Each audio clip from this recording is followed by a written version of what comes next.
السلام عليكم ورحمة الله وبركاته.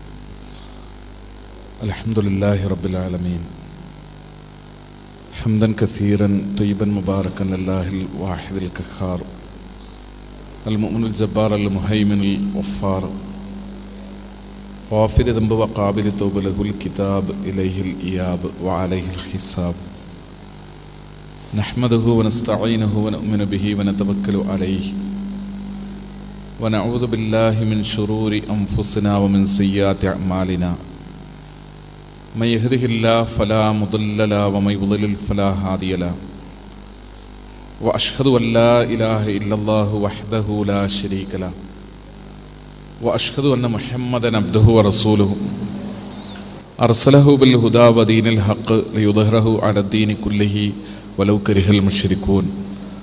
اللهم صل على محمد وعلى آل محمد كما صليت على إبراهيم وعلى آل إبراهيم إنك حميد مجيد. اللهم بارك على محمد وعلى آل محمد كما باركت على إبراهيم وعلى آل إبراهيم إنك حميد مجيد. أما بعد فإن خير الكلام كلام الله وخير الهدي هدي محمد صلى الله عليه وسلم وشر الأمور محدثاتها وكل محدثة بدعة وكل بدعة ضلالة. يا أيها الناس أوصيكم وإياي بتقوى الله. أعوذ بالله السميع العليم من الشيطان الرجيم. يا أيها الذين آمنوا اتقوا الله حق تقاته ولا تموتن إلا وأنتم مسلمون. بسم الله الرحمن الرحيم. ولا تقربوا الزنا إنه كان فاحشة وساء سبيلا. ബഹുമാനരായ സഹോദരന്മാരെ, സഹോദരികളെ,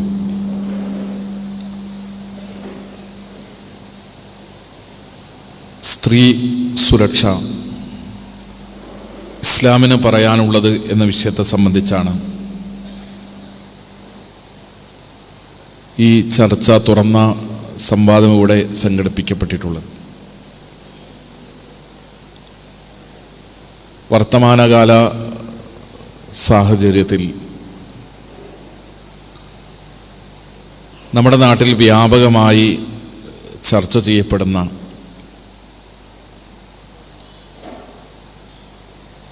മാധ്യമങ്ങളിലൂടെ, പത്രങ്ങളിലൂടെ നിരന്തരമായി ഞാനും നിങ്ങളും കാണുകയും കേൾക്കുകയും ചെയ്തുകൊണ്ടിരിക്കുന്ന ഈ വിഷയത്തിൻ്റെ ഉള്ളിൽ നിന്നുകൊണ്ട് ഇസ്ലാമിനെ പോലെയുള്ള ഒരു മതം എങ്ങനെയാണ് ഈ വിഷയത്തെ നോക്കിക്കാണുന്നതെന്നും എന്താണ് ഇതിൻ്റെ കാരണങ്ങളായി ചൂണ്ടിക്കാണിക്കുന്നതെന്നും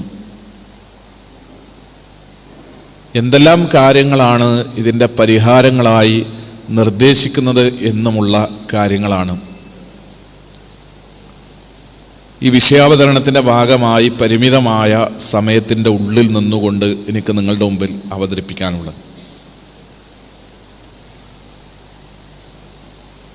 നമ്മുടെ രാജ്യത്ത് മനുഷ്യത്വമുള്ള ഏതൊരാളെയും വലിയ തോതിൽ വേദനിപ്പിച്ചുകൊണ്ട്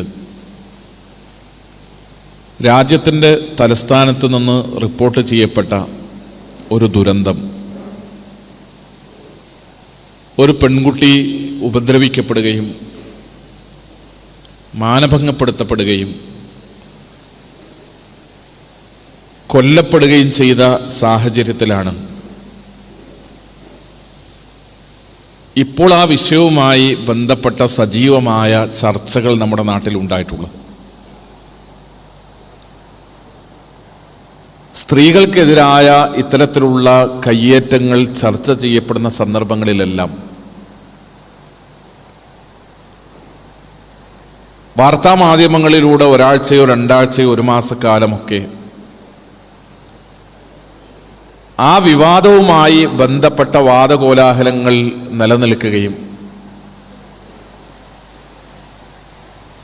അത് കഴിയുമ്പോൾ അത് കെട്ടടങ്ങുകയും ചെയ്യുകയാണ് സാധാരണ നിലക്ക് നമ്മുടെ നാട്ടിലെ പതിവ്. അതാണ് അതുതന്നെയാണ് നിലവിലുള്ള ഈ വിഷയത്തിനും ഇനി സംഭവിക്കാനുള്ളത്, അല്ലെങ്കിൽ സംഭവിച്ചുകൊണ്ടിരിക്കുന്നത്. പക്ഷെ ഈ പ്രശ്നമുണ്ടായപ്പോൾ ഇതിൽ ഇടപെട്ടുകൊണ്ട് സംസാരിച്ച ആളുകൾ, ഇത്തരം ഒരു വിവാദമുണ്ടായ സന്ദർഭത്തിൽ അതിൽ പങ്കാളികളായിക്കൊണ്ട് ചർച്ചയിൽ പങ്കെടുത്തവർ നമ്മുടെ നാട്ടിലെ വളരെ ഉന്നതരായ, വിവരവും വിജ്ഞാനവുമുള്ള, അറിവുള്ള, നിയമപരമായ കാര്യങ്ങളെക്കുറിച്ച് ബോധ്യമുള്ള, സമൂഹത്തിൻ്റെ വ്യത്യസ്ത മേഖലകളിൽപ്പെട്ട ആളുകൾ ഈ ചർച്ചയിൽ പങ്കെടുത്തു പല മാധ്യമങ്ങളിലും. പക്ഷെ ആ ചർച്ചകളെല്ലാം നിരീക്ഷിച്ചപ്പോൾ നാം തിരിച്ചറിഞ്ഞ വേദനാജനകമായ ഒരു യാഥാർത്ഥ്യം, സ്ത്രീകൾക്കെതിരായ കയ്യേറ്റങ്ങളും കടന്നാക്രമണങ്ങളും ഇടതടവില്ലാതെ നാട്ടിൽ നടന്നുകൊണ്ടിരിക്കുകയും അതിന് ക്രിയാത്മകമായ, അതല്ലെങ്കിൽ ഫലപ്രദമായ, പ്രായോഗികമായ എന്തെങ്കിലും പരിഹാരങ്ങളും മാർഗനിർദ്ദേശങ്ങളും ചൂണ്ടിക്കാണിക്കാൻ വളരെ ഉത്തരവാദപ്പെട്ട ആളുകൾ പോലും അശക്തരായി തീരുകയും ചെയ്യുന്ന, പരിഹാരം എന്താണ് എന്ന് ചോദിക്കുന്നിടത്ത് നിശബ്ദമായി പോകുന്ന, എന്തെങ്കിലും ചൂണ്ടിക്കാണിക്കുന്നുവെങ്കിൽ അപ്രായോഗികമായ, ബാലിശമായ കാര്യങ്ങളായി നമുക്ക് തന്നെ മനസ്സിലാക്കാൻ കഴിയുന്ന രീതിയിലാണ് സ്ത്രീകൾക്ക് നേരെയുള്ള അതിക്രമങ്ങളും അതുമായി ബന്ധപ്പെട്ട പരിഹാര നിർദ്ദേശങ്ങളും ചർച്ചകളും എല്ലാം എത്തിപ്പെടുന്നത്. ഈ സാഹചര്യത്തിലാണ് ഇസ്ലാമികമായ ഈ രംഗത്തുള്ള മാർഗനിർദ്ദേശങ്ങൾ കേരളത്തിലെ പൊതുസമൂഹത്തിൻ്റെ മുമ്പിൽ നമ്മൾ അവതരിപ്പിക്കുന്നത്. പലപ്പോഴും പെൺകുട്ടികൾ, അതല്ലെങ്കിൽ സ്ത്രീകൾ, അവർക്ക് സുരക്ഷയുണ്ടാകണമെങ്കിൽ അവർ കരാട്ട പഠിക്കണമെന്നും കളരി അഭ്യസിക്കണം എന്നുമൊക്കെ പറഞ്ഞു കൊടുക്കുന്ന, അതുണ്ടെങ്കിൽ മാത്രമേ ഇനി രക്ഷയുള്ളൂ, അങ്ങനെയാണെങ്കിൽ മാത്രമേ ഇനി ജീവിക്കാനാകൂ എന്ന രീതിയിൽ സമൂഹത്തിന് മെസ്സേജ് നൽകുന്ന, കായികമായും സായുധമായും നേരിട്ടാലല്ലാതെ സമാധാനത്തോടുകൂടെ ജീവിക്കാൻ ഈ നാട്ടിലൊരു പെണ്ണിന് സാധ്യമല്ല എന്ന് സമ്മതിച്ചു കൊടുക്കുന്ന, നിയമം കയ്യിലെടുക്കണം എന്ന് പെണ്ണിനോട് പരസ്യമായി ആവശ്യപ്പെടുന്ന ഒരു രീതിയിലാണ് അതുമായി ബന്ധപ്പെട്ട ചർച്ചകളെല്ലാം എത്തി നിൽക്കുന്നത്. അതുകൊണ്ട് തന്നെ എന്താണ് സ്ത്രീകൾക്കെതിരെയുള്ള കയ്യേറ്റങ്ങൾ, കടന്നാക്രമണങ്ങൾ, അതിന്റെ കാരണങ്ങൾ എന്താണ്?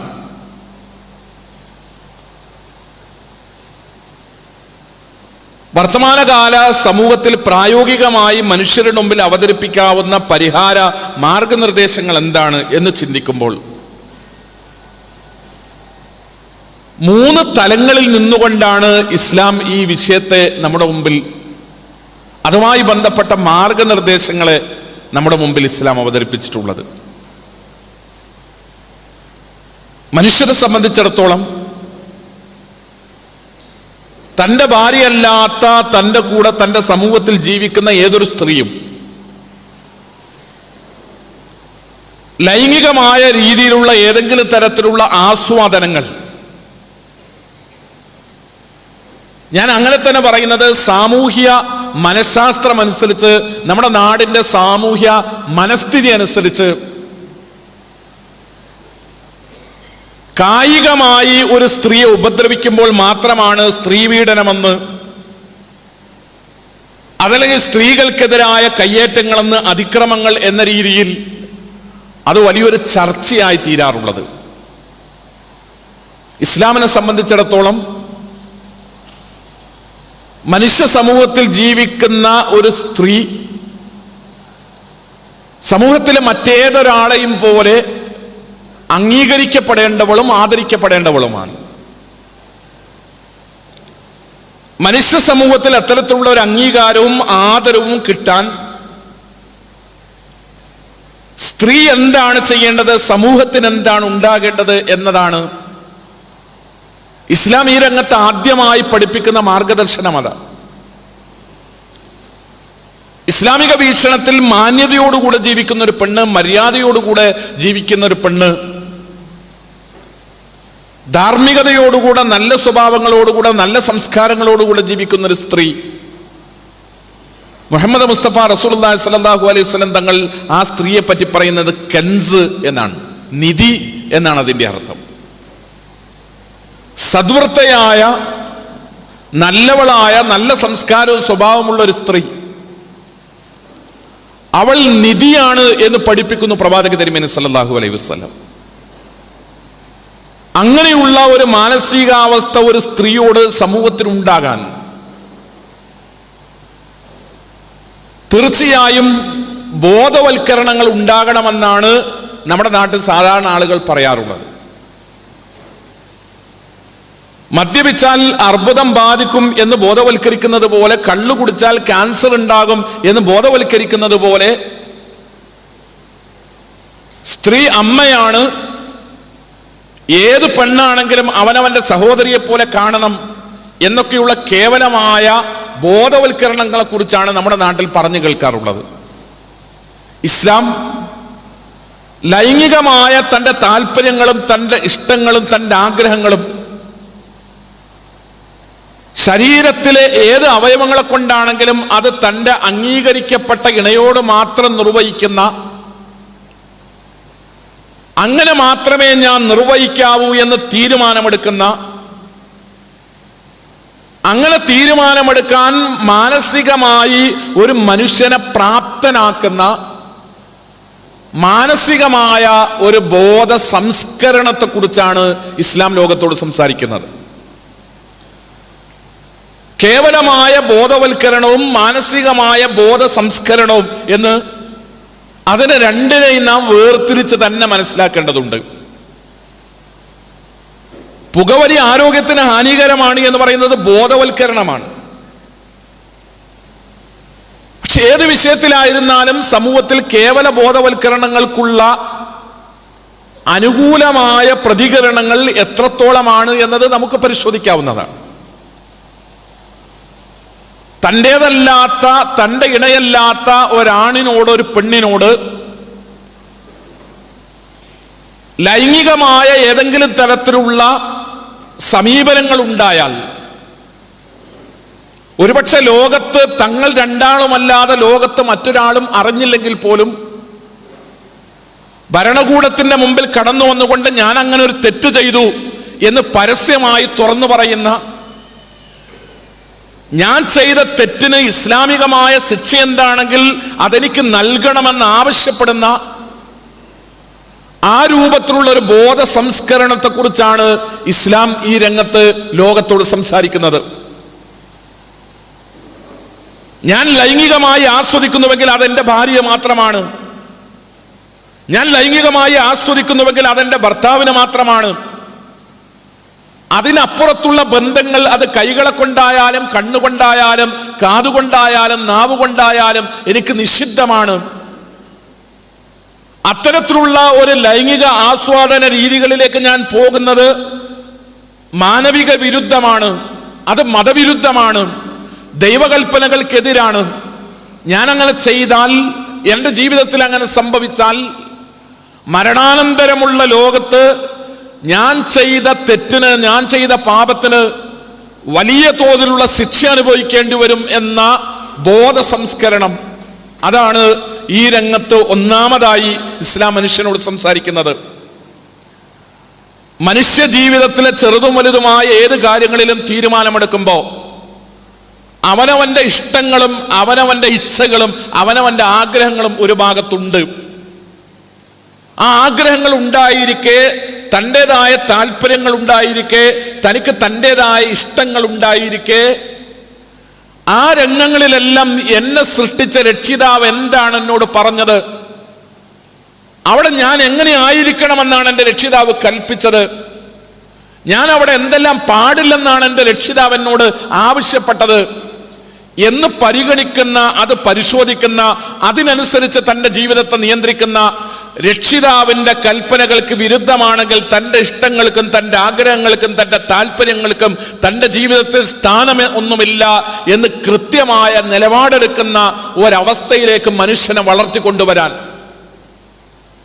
അതിന് ഇസ്ലാം മനുഷ്യനോട് പറയും രക്ഷിതാവിനെ കുറിച്ച് ബോധം വേണമെന്ന്.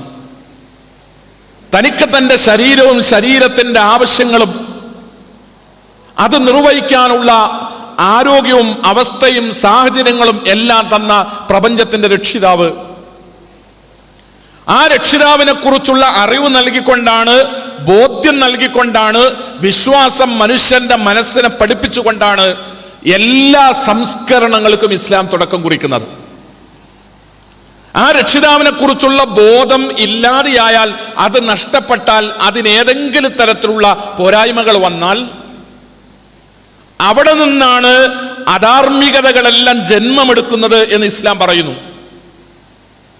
കേവലമായ നാമധാരികളെ കൊണ്ട്, പേര് അത്തരത്തിലുള്ളത് സ്വീകരിച്ചു എന്നതുകൊണ്ട്, അത്തരമൊരു ജനവിഭാഗത്തിന്റെ കൂട്ടത്തിൽ എണ്ണപ്പെടുന്നു എന്നതുകൊണ്ട് മനുഷ്യർ സംസ്കരിക്കപ്പെടും എന്ന് ഇസ്ലാമിന് അഭിപ്രായമില്ല. സ്വകാര്യതകളിൽ ഉള്ളിന്റെ ഉള്ളിൽ മാലോകരാരും അറിയാത്ത ഇരുട്ടുറൂമിനകത്ത് താനിരിക്കുമ്പോഴും തൻ്റെ ഇളക്കങ്ങളെയും അനക്കങ്ങളെയും ചലനങ്ങളെയും കണ്ണിന്റെ കട്ടുനോട്ടങ്ങളെ പോലും അറിയാൻ കഴിയുന്ന പ്രപഞ്ചത്തിന്റെ രക്ഷിതാവിനെ കുറിച്ചുള്ള ബോധ്യം മനുഷ്യന്റെ മനസ്സുകൾക്കകത്ത് കൃത്യമായി പഠിപ്പിക്കപ്പെട്ടാൽ ഭരണകൂടത്തിന്റെ മുമ്പിലേക്ക് അവൻ കടന്നു വരും. തൊഹീർനി, എന്നെ ശുദ്ധീകരിക്കണേ എന്ന് പറഞ്ഞുകൊണ്ട്. മുഹമ്മദ് മുസ്തഫ സല്ലല്ലാഹു അലൈഹി വസല്ലം തങ്ങൾ ചോദിച്ചു, മായിസ് എന്താ മദ്യപിച്ചിട്ടുണ്ടോ എന്ന്. മായിസ് റളിയല്ലാഹുവിന്റെ ഉത്തരം, അല്ലാഹുവിന്റെ റസൂലേ, ഞാൻ മദ്യപിച്ചിട്ടില്ല, ലഹരി ബാധിച്ചിട്ടില്ല എനിക്ക്. പ്രവാചക തിരുമേനി സല്ലല്ലാഹു അലൈഹി വസല്ലം പറഞ്ഞു, മായിസിന്റെ വായ ഒന്ന് മണത്തു നോക്കാൻ. റസൂലുള്ളാഹി സ്വല്ലല്ലാഹു അലൈഹി വസല്ലമയോട് മായിസ് റളിയല്ലാഹു അൻഹു ആവർത്തിച്ചു, അല്ലാഹുവിന്റെ റസൂലേ, എനിക്ക് ലഹരി ബാധിച്ചിട്ടില്ല, ഞാൻ മദ്യപിച്ചിട്ടില്ല. മായിസിന് മറ്റെന്തെങ്കിലും അഥവാ മാനസികമായ വല്ല വിഭ്രാന്തികളും തകരാറുകളും സംഭവിച്ചോ? എന്റെ മായിസ് ഇങ്ങനെ പറയുന്നത്? റസൂലുള്ളാഹി സ്വല്ലല്ലാഹു അലൈഹി വസല്ലമയോട് മായിസ് റളിയല്ലാഹു അൻഹു പറഞ്ഞു, അല്ലാഹുവിന്റെ റസൂലേ, ഞാൻ ബോധത്തോടു കൂടെയാണ് സംസാരിക്കുന്നത്, ഞാൻ എൻ്റെ മനസ്സറിഞ്ഞുകൊണ്ടാണ് സംസാരിക്കുന്നത്, ഞാൻ പറയുന്നത് യാഥാർത്ഥ്യമാണ്. അല്ലാഹുവിന്റെ പ്രവാചകരെ, തൊഹീർനി, എന്നെ ശുദ്ധീകരിക്കണം. ഞാൻ എൻ്റെ ഭാര്യയല്ലാത്ത ഒരു സ്ത്രീയോട് ലൈംഗികമായ ബന്ധമുണ്ടായി, എന്നെ സംസ്കരിക്കണം പ്രവാചകരെ.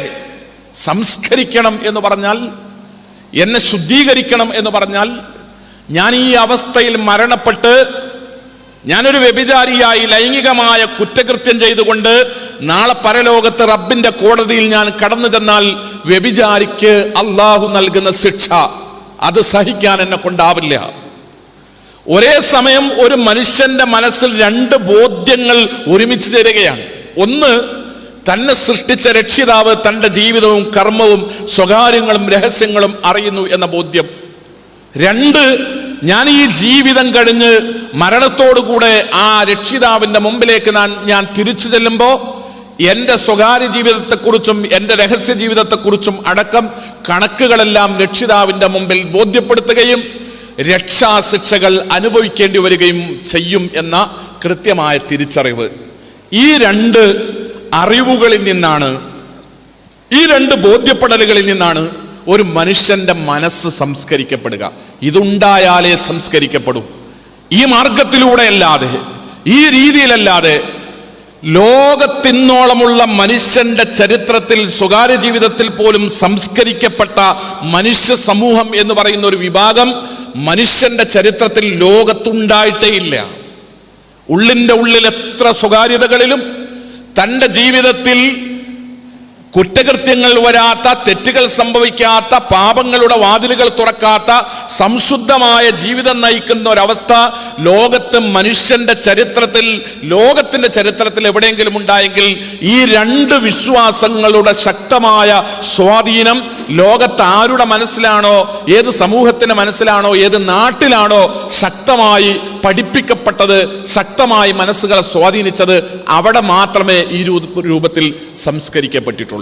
അതുകൊണ്ട് തന്നെ ഏത് സാമൂഹ്യ തിന്മകളെക്കുറിച്ചും അധാർമികതകളെക്കുറിച്ചും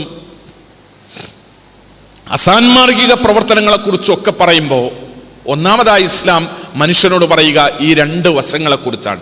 മനുഷ്യനെ സൃഷ്ടിച്ച പ്രപഞ്ചത്തിന്റെ രക്ഷിതാവ്, ആ രക്ഷിതാവിന്റെ കൽപ്പനകൾ അനുസരിച്ച് ജീവിക്കാൻ ബാധ്യതപ്പെട്ട മനുഷ്യൻ, ആ ബാധ്യത ലംഘിച്ച് ജീവിതം കഴിഞ്ഞ് മരണപ്പെട്ടു പോയാൽ തൻ്റെ ജീവിതത്തിൽ വന്ന അപജയങ്ങളെക്കുറിച്ചും തെറ്റുകളെക്കുറിച്ചും കുറ്റങ്ങളെക്കുറിച്ചും പാപങ്ങളെക്കുറിച്ചും പ്രപഞ്ചരക്ഷിതാവിന്റെ മുമ്പിൽ കണക്കവതരിപ്പിക്കേണ്ടുന്ന മനുഷ്യൻ, തൻ്റെ ജീവിതത്തിന്റെ പ്രതിഫലം വാങ്ങേണ്ടുന്ന അനുഭവിക്കേണ്ടുന്ന രക്ഷയാണെങ്കിൽ രക്ഷയും ശിക്ഷയാണെങ്കിൽ ശിക്ഷയും അത് ആസ്വദിക്കേണ്ടുന്ന മനുഷ്യൻ.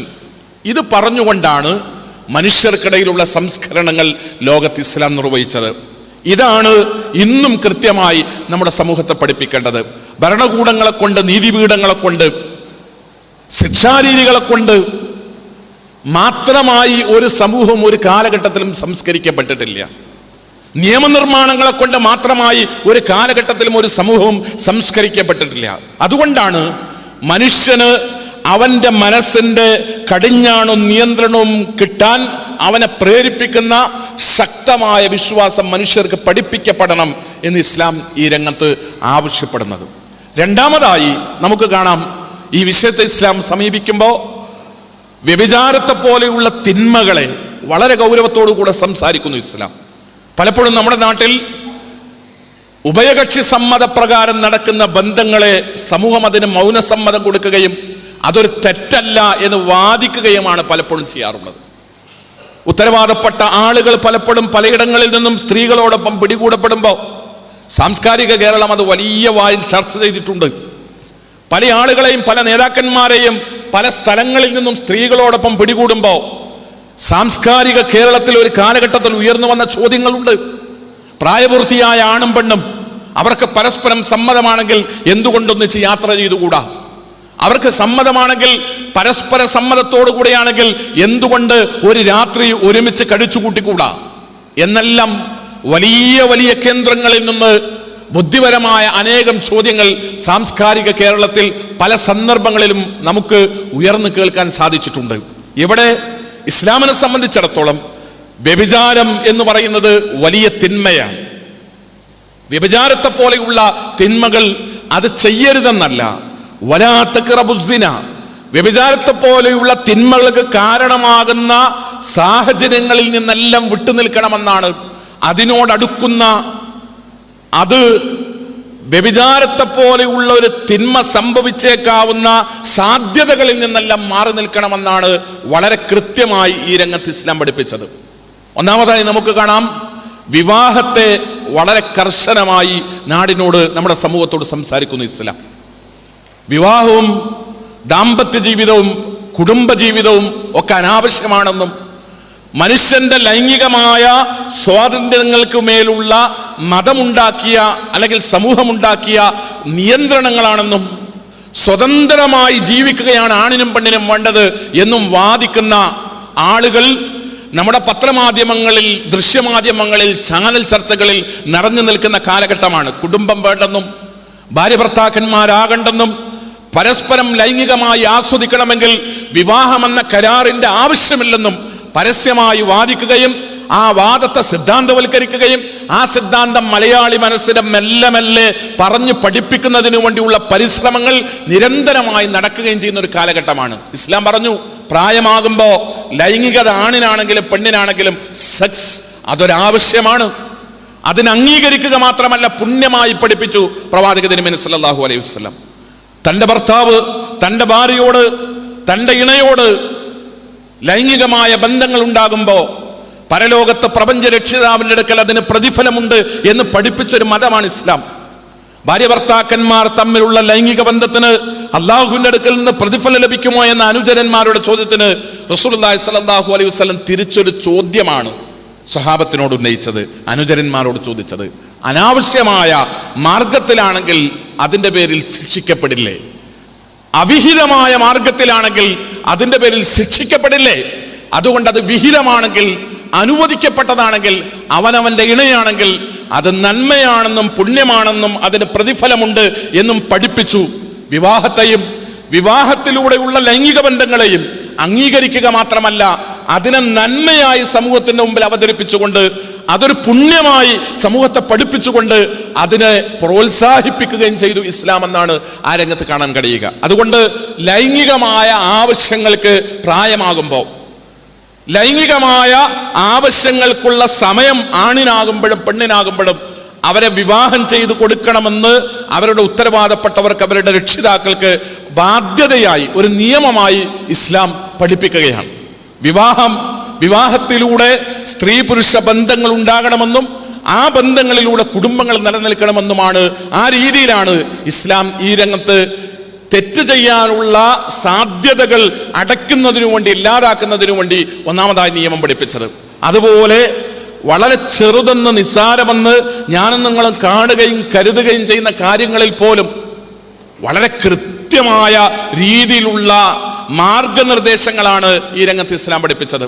പരിശുദ്ധ ഖുർആനിൽ നമുക്ക് കാണാം, ആണിനോടും പെണ്ണിനോടും, സത്യവിശ്വാസികളോടും സത്യവിശ്വാസിനികളോടും 2 ആയത്തുകളിലായി വെവ്വേറെ, പൊതുവായി പറയാതെ 2 ആയത്തുകളിലായി വെവ്വേറെ ഖുർആൻ പറഞ്ഞൊരു കാര്യം, സത്യവിശ്വാസിനികൾ അവരുടെ ദൃഷ്ടികൾ താഴ്ത്തട്ടെ, സത്യവിശ്വാസികൾ അവരുടെ ദൃഷ്ടികൾ താഴ്ത്തട്ടെ.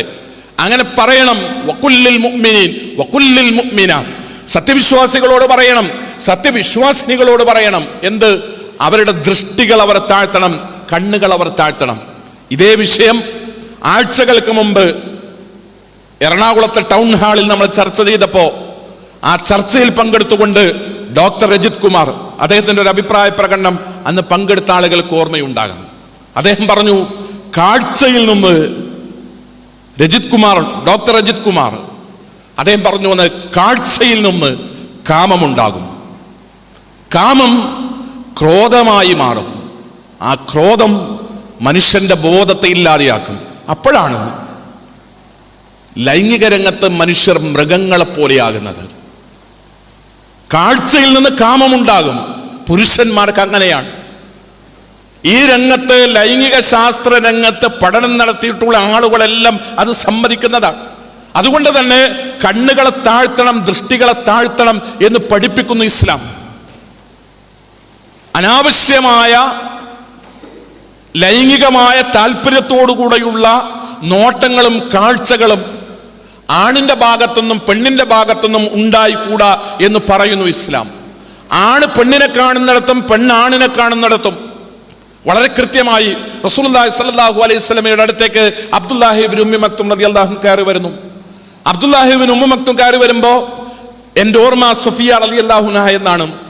സഫിയ റളിയല്ലാഹു അൻഹ റസൂലുള്ളാഹി സ്വല്ലല്ലാഹു അലൈഹി വസല്ലമയുടെ കൂടെ ഉണ്ട്. നമ്മുടെ ഉമ്മ, അവിടുത്തെ ഭാര്യ. പ്രവാചക തിരുമേനി സല്ലല്ലാഹു അലൈഹി വസല്ലമയുടെ അടുത്ത് സഫിയ റളിയല്ലാഹു അൻഹ നിൽക്കുമ്പോൾ അബ്ദുല്ലാഹി ഇബ്നു ഉമ്മി മക്തും കയറി വരുമ്പോൾ റസൂലുള്ളാഹി സ്വല്ലല്ലാഹു അലൈഹി വസല്ലം സഫിയ റളിയല്ലാഹു അൻഹയോട് അകത്തേക്ക് പോകാൻ പറയുന്നു. സഫിയ റളിയല്ലാഹു അൻഹ അവിടെ ചോദിക്കുന്ന ഒരു ചോദ്യമുണ്ട്, ഒരു സാധാരണ മനുഷ്യബുദ്ധിയിൽ നിന്ന് വരുന്ന ഒരു ചോദ്യം. അവർ ചോദിച്ചു, അല്ലാഹുവിൻ്റെ റസൂലേ, അദ്ദേഹം അന്ധനല്ലേ, എന്നെ കാണുന്നില്ലല്ലോ. പ്രവാചക തിരുമേനി സല്ലല്ലാഹു അലൈഹി വസല്ലം അതിന് മറുപടിയായി പറഞ്ഞത്, നിങ്ങൾ അവരെ കാണുന്നുവെന്നാണ്, അദ്ദേഹത്തെ കാണുന്നുവെന്നാണ്.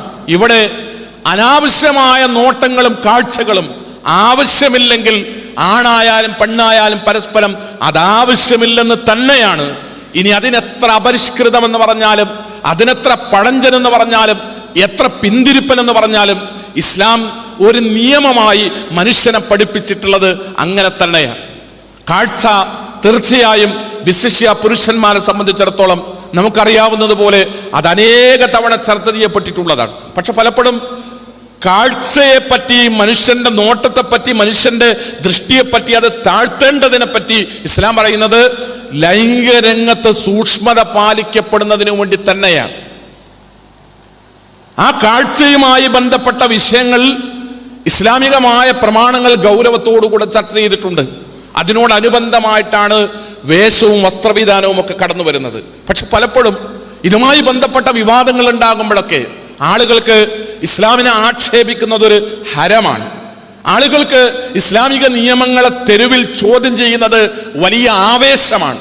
പലപ്പോഴും ഇസ്ലാമിക മുസ്ലിം നാമധാരികളായ ആളുകൾ ഏതെങ്കിലും അവസരങ്ങൾ കിട്ടുമ്പോൾ മുഖ്യധാര മാധ്യമങ്ങളിലൂടെ മുന്നിലേക്ക് കടന്നു വന്ന് ഇസ്ലാമിക നിയമങ്ങളെ ചോദ്യം ചെയ്യുകയും വിമർശിക്കുകയും ഇകഴ്ത്തുകയും അപഹസിക്കുകയും പരിഹസിക്കുകയും ഒക്കെ ചെയ്യുന്ന സാഹചര്യമാണ് പലപ്പോഴും ഉണ്ടാകാറുള്ളത്. ഡൽഹിയിലെ പെൺകുട്ടി ഉപദ്രവിക്കപ്പെട്ടപ്പോ സ്ത്രീ പീഡനം വലിയ വിഷയമായി കേരളമടക്കം ഇന്ത്യ രാജ്യത്ത് എല്ലാം ചർച്ചകൾ നടന്നുകൊണ്ടിരിക്കുമ്പോൾ നമ്മുടെ നാട്ടിലെ ഒരു പ്രധാന പത്രത്തിലൊരു ലേഖനം പ്രത്യക്ഷപ്പെട്ടു. സ്ത്രീ പീഡനത്തിന് പർദ്ദ പരിഹാരമല്ല എന്ന് പറഞ്ഞുകൊണ്ട്. അവിടെ തീർച്ചയായും ഏതെങ്കിലും ഒരു അവസരം കിട്ടുന്ന അവസരത്തിൽ ഇസ്ലാമിനെ ആക്ഷേപിക്കണമെന്ന്, ഇസ്ലാമിനെ ചീത്ത പറയണമെന്ന്, ഇസ്ലാമിനെ ചീത്ത പറഞ്ഞാൽ തനിക്ക് വലിയ കോളങ്ങൾ കാര്യപ്പെട്ട പേജിൽ ലഭ്യമാകും എന്ന് തിരിച്ചറിവുള്ള ആളുകളാണ് കിട്ടുന്ന അവസരങ്ങളിൽ ഈ ആയുധങ്ങൾ എടുത്ത് പ്രയോഗിക്കാറുള്ളത്. ഇസ്ലാമിനെ സംബന്ധിച്ചിടത്തോളം പർദ്ദ സ്ത്രീയെ പറ്റി പറഞ്ഞപ്പോ ഒരു സമൂഹത്തിന്റെ ധാർമ്മികമായ ലൈംഗിക രംഗത്തുള്ള ധാർമ്മികമായ നിലനിൽപ്പാണ് അടിസ്ഥാനപരമായി ആ രംഗത്ത് ഇസ്ലാം പഠിപ്പിച്ചത്. നമുക്ക് ആ നിയമത്തെ സൂക്ഷ്മമായി പരിശോധിച്ചാൽ, ആ നിർദ്ദേശത്തെ സൂക്ഷ്മമായി പരിശോധിച്ചാൽ നമുക്കത് കൃത്യമായി കാണാനും മനസ്സിലാക്കാനും പറ്റും. അർദ്ധ നഗ്നനായി ഒരു പുരുഷൻ സ്ത്രീകളുടെ മുമ്പിൽ പ്രത്യക്ഷപ്പെട്ടാൽ അതവരിൽ ലൈംഗികമായ ഉത്തേജനങ്ങൾ ഉണ്ടാക്കുന്നില്ല. ഒരു പുരുഷ ശരീരത്തിന്റെ സൗന്ദര്യത്തെ സ്ത്രീകൾ നോക്കിയേക്കാം, കണ്ടേക്കാം, ആസ്വദിച്ചേക്കാം. അതല്ല ഇല്ലെന്ന് ഞാൻ പറയുന്നത്. ഒരു പുരുഷന്റെ ശരീരത്തെ അർദ്ധനഗ്നനായി സ്ത്രീകളുടെ മുമ്പിൽ അയാൾ പ്രത്യക്ഷപ്പെട്ടാൽ സ്ത്രീകൾ ആ ശരീരത്തെ ലൈംഗികമായി ആസ്വദിക്കാറില്ല. അതല്ലെങ്കിൽ ഒരു പുരുഷ ശരീരത്തെ കാണുന്നതിലൂടെ സ്ത്രീയുടെ ശരീരത്തിൽ ലൈംഗികമായ രീതിയിലുള്ള ഏതെങ്കിലും തരത്തിലുള്ള ഉത്തേജനങ്ങൾ ഉണ്ടാകാറില്ല. എന്നാൽ പുരുഷന്മാരെ സംബന്ധിച്ചിടത്തോളം തീർത്തും വ്യത്യസ്തമാണ്. ഒരു സ്ത്രീയുടെ ശരീരത്തെ കാണുമ്പോൾ, ലൈംഗികമായ അവയവങ്ങളെ വിശേഷിച്ചും കാണുമ്പോൾ ലൈംഗികമായി ആസ്വദിക്കുകയും പുരുഷ ശരീരത്തിൽ ഉത്തേജനങ്ങൾ ഉണ്ടാവുകയും ലൈംഗിക ഹോർമോണുകൾ ഉത്പാദിപ്പിക്കപ്പെടുകയും ലിംഗോദ്ധാരണം വരെ നടക്കുകയും ചെയ്യുന്നു എന്നത് ഒരു യാഥാർത്ഥ്യമാണ്, വാസ്തവമാണ്. ഇസ്ലാം ഈ രംഗത്ത് കൃത്യമായി പഠിപ്പിച്ച നിയമം എന്ന് പറയുന്നത് ഒരു സ്ത്രീയുടെ ശരീരത്തെ ലൈംഗികമായി സെക്ഷുവലായി ആസ്വദിക്കേണ്ടത് അവളുടെ ഭർത്താവ് മാത്രമാണ്. അയാൾക്കാണ് അതിന് അനുവാദമുള്ളത്, അയാൾക്കാണ് അതിന് അധികാരമുള്ളത്, അയാൾക്കാണ് അതിന് അവകാശമുള്ളത്. അത് കണ്ണുകൊണ്ട് കണ്ടായാലും കൈകളെ കൊണ്ട് സ്പർശിച്ചായാലും ഒരു പെൺ ശരീരത്തെ ലൈംഗികമായി, ഒരു പെണ്ണുടലിനെ ലൈംഗികമായി ആസ്വദിക്കാനുള്ള അവകാശവും അധികാരവും അനുവാദവും അവളുടെ ഭർത്താവിന് മാത്രമാണ് എന്നാണ് ഈ രംഗത്തുള്ള ഇസ്ലാമികമായ നിയമം. അതുകൊണ്ട് മറ്റേതെങ്കിലും ഒരു പുരുഷൻ ലൈംഗികമായി ആസ്വദിച്ചേക്കാവുന്ന രീതിയിൽ ഒരു പെണ്ണായിക്കൂടാ, അവളുടെ ശരീരത്തെ അവൾ പ്രകടിപ്പിച്ചുകൂടാ എന്ന് നിയമം പഠിപ്പിക്കുന്നിടത്താണ് സ്ത്രീ ശരീരത്തെ മൂടുന്ന മുൻകൈയും മുഖവും ഒഴികെയുള്ള ഭാഗങ്ങളെ നിർബന്ധമായി മറക്കുന്ന വേഷവിധാനത്തെക്കുറിച്ച് മനുഷ്യ സമൂഹത്തെ ഇസ്ലാം പഠിപ്പിക്കുന്നത്. തീർച്ചയായും അവിടെ ഈ വിഷയത്തിലുള്ള ഇത്തരത്തിലുള്ള വലിയൊരു താല്പര്യം, അല്ലെങ്കിൽ ഈ രംഗത്തുള്ള ഇസ്ലാമിന്റെ വലിയ കാഴ്ചപ്പാട് അത് ചർച്ചയാക്കാതെ അത് അറിഞ്ഞോ അറിയാതെയോ ആ രംഗത്തേക്ക് സംസാരങ്ങൾ കടന്നു വരാതെ കേവലമായി യുക്തി വെച്ചുകൊണ്ട് ഇസ്ലാമികമായ അത്തരത്തിലുള്ള നിയമങ്ങളെ ചോദ്യം ചെയ്യാനാണ് ആളുകൾ സന്നദ്ധമാകാറുള്ളത്. ഉപദ്രവിക്കുന്നത് പുരുഷനാണ്, നോക്കുന്നത് പുരുഷനാണ്, ആസ്വദിക്കുന്നത് പുരുഷനാണ്. ഇസ്ലാം പുരുഷാധിപത്യ മതമായതുകൊണ്ട് ആക്രമിക്കുന്ന പുരുഷനെതിരെയല്ല ഇസ്ലാമിക നിയമങ്ങൾ ഉള്ളത്. ഇസ്ലാമിക നിയമങ്ങൾ പുരുഷാധിപത്യ മതമായതുകൊണ്ട് പെണ്ണിനെതിരാണ്. അതുകൊണ്ടാണ് പർദ്ദ എന്ന രീതിയിലാണ്. ഇതേ യുക്തി വെച്ചുകൊണ്ട് എല്ലാ കാര്യങ്ങളെയും നോക്കിക്കാണാൻ ഇത്തരം ആളുകൾ തയ്യാറാകുമോ? ഇതേ യുക്തി വെച്ചുകൊണ്ട് ഇസ്ലാമിക വീക്ഷണപ്രകാരം ഞാൻ പറഞ്ഞു, സ്ത്രീ എന്ന് പറയുന്നത് സമ്പാദ്യമാണ്, കെൻസാണ്. അത് അവളുടെ പുരുഷന് മാത്രം അവകാശപ്പെട്ടതാണ്. മറ്റൊരാൾ കണ്ണുകൊണ്ടുപോലും അതിനെ അപഹരിച്ചെടുത്തുകൂടാ എന്ന് നിയമം പഠിപ്പിച്ച് അതിനാവശ്യമായ വേഷവിധാനങ്ങൾ പഠിപ്പിക്കുന്നു ഇസ്ലാം. അതിനെയാണ് നിയമം വേണ്ടത്, ഉപദ്രവിക്കപ്പെടുന്നവൾക്കല്ല, ഉപദ്രവിക്കുന്നവനാണ് എന്ന സിദ്ധാന്തം പറയുന്നത് ചില ആളുകൾ. അങ്ങനെയാണെങ്കിൽ നമ്മുടെ സമ്പത്ത് അത് നമുക്ക് തുറന്നു വെക്കാം. ലക്ഷങ്ങളായാലും സ്വർണമായാലും വീട്ടിന്റെ മുമ്പിൽ വാതിൽപ്പടിക്കൽ തുറന്നു വെക്കണം. എന്നിട്ട് നമ്മൾ നിയമകൂടങ്ങളോട് പറയണം, ഭരണകൂടങ്ങളോട് പറയണം, നീതിപീഠങ്ങളോട് പറയണം, ഞാൻ എൻ്റെ സമ്പാദ്യത്തെ തുറന്നു വെക്കും. കള്ളന്മാർക്കെതിരെയാണ് നിയമം ഉണ്ടാകേണ്ടത്, അവർക്കാണ് കയ്യാമം വെക്കേണ്ടത്, അവരെയാണ് ഭരണകൂടം നിയന്ത്രിക്കേണ്ടത്. എൻ്റെ സ്വത്ത് ഞാൻ പരസ്യമായി തുറന്നു വെക്കും എന്ന് പറയാൻ ഇതേ യുക്തി തൻ്റെ സമ്പത്തിന്റെ കാര്യത്തിൽ ഉപയോഗിക്കാൻ ഇത്തരം ആളുകൾ ആരും സന്നദ്ധമാകാറില്ല. ഞാനിവിടെ സൂചിപ്പിക്കുന്നത് തീർച്ചയായും സാഹചര്യങ്ങൾ തെറ്റിലേക്ക് മനുഷ്യനെ നയിക്കുന്ന, വിശിഷ്യ ലൈംഗിക രംഗത്ത് കുറ്റകൃത്യങ്ങൾ ചെയ്യാൻ മനുഷ്യനെ പ്രേരിപ്പിക്കുന്ന തരത്തിലുള്ള, അതിന് ആകർഷിപ്പിക്കുന്ന തരത്തിലുള്ള എല്ലാ വാതിലുകളെയും കവാടങ്ങളെയും ഇസ്ലാം വളരെ ഗൗരവത്തോടുകൂടെ കാണുകയും കൊട്ടിയടക്കുകയും ചെയ്തിട്ടുണ്ട് എന്നത് തന്നെയാണ് ഇസ്ലാമിക നിയമങ്ങൾ പരിശോധിച്ചാൽ നമുക്ക് കാണാൻ കഴിയുക. അതൊരു സ്ത്രീയുടെ യാത്രയെപ്പറ്റി പറയുമ്പോഴും, ഒരു പുരുഷന്റെ വേഷവിധാനത്തെ പറ്റി പറയുമ്പോഴും, സ്ത്രീയുടെ വേഷവിധാനത്തെ പറ്റി പറയുമ്പോഴും, ഒരു മനുഷ്യന്റെ കണ്ണിന്റെ നോട്ടത്തെക്കുറിച്ചും കാഴ്ചയെപ്പറ്റി പറയുന്നിടത്തും, ചെറുതും വലുതുമായ ഓരോ കാര്യങ്ങളും പറയുന്നിടത്ത് ലൈംഗിക ജീവിതത്തിൽ മനുഷ്യർക്ക് അബദ്ധങ്ങൾ സംഭവിക്കാൻ സാധ്യതയുള്ള വാതിലുകളെല്ലാം കൊട്ടിയടച്ചുകൊണ്ട് ഇസ്ലാം അതിൻ്റെ നിയമങ്ങൾ പഠിപ്പിക്കുകയാണ്. അതാണ് സാഹചര്യങ്ങളെ ഇല്ലാതെയാക്കണം, തെറ്റിന് പ്രേരിപ്പിക്കപ്പെടുന്ന സാഹചര്യങ്ങളെ ഇല്ലാതെയാക്കണം എന്ന് ഇസ്ലാം പറഞ്ഞു എന്ന് ഞാൻ രണ്ടാമതായി സൂചിപ്പിച്ചത്. മൂന്നാമത്തത്, മനുഷ്യർ കൃത്യമായി ബോധ സംസ്കരണത്തിന് വിധേയമാക്കപ്പെട്ടാലും, തെറ്റ് ചെയ്യാനുള്ള സാഹചര്യങ്ങളെല്ലാം കൊട്ടിയടക്കപ്പെട്ടാലും, കുറ്റവാളികളായ ആളുകൾ ഏതൊരു സമൂഹത്തിലും ഉണ്ടാകാം, കുറ്റവാസനയുള്ള ആളുകൾ ഏതൊരു സമൂഹത്തിലും ഉണ്ടാകാം. ബോധപൂർവം തെറ്റ് ചെയ്യുന്ന ആളുകൾ ഏത് കാലഘട്ടത്തിലും ഉണ്ടാകാം. അത്തരം ആളുകൾ ഒരു സമൂഹത്തിൽ തെറ്റ് ചെയ്യുമ്പോൾ അവർ ബോധവൽക്കരിക്കപ്പെട്ടും അവരെ സംസ്കരിക്കാനുള്ള അധ്യാപനങ്ങൾ അവർക്ക് നൽകിയിട്ടും തെറ്റ് ചെയ്യാനുള്ള സാധ്യതകളെയും സാഹചര്യങ്ങളെയും ഒക്കെ കുട്ടിയടച്ചിട്ടും വീണ്ടും ഒരാൾ തെറ്റ് ചെയ്യുന്നുവെങ്കിൽ, കുറ്റവാളിയാകുന്നുവെങ്കിൽ, ലൈംഗിക രംഗത്താണ് അത് ചെയ്യുന്നതെങ്കിൽ, ഇസ്ലാമിക വീക്ഷണപ്രകാരം ആ മനുഷ്യനെ വേദനിപ്പിക്കുക എന്നതിലുപരിയായി ഇസ്ലാമിക ശിക്ഷാ നിയമം തീർച്ചയായും അത്തരത്തിലുള്ള ഒരു കുറ്റകൃത്യം സമൂഹത്തിൽ ഇല്ലാതാകുമാറ് മാതൃകാപരമായി ആളുകളുടെ മുമ്പിൽ വെച്ച് അയാളെ ശിക്ഷിക്കണമെന്നാണ്. അത് 80 അടിയടിച്ചാണെങ്കിലും കല്ലെറിഞ്ഞാണെങ്കിലും കഠിനമായ ശിക്ഷ വ്യഭിചാരികൾക്ക് നൽകണമെന്നാണ് ഈ രംഗത്ത് ഇസ്ലാം പറയുന്നത്.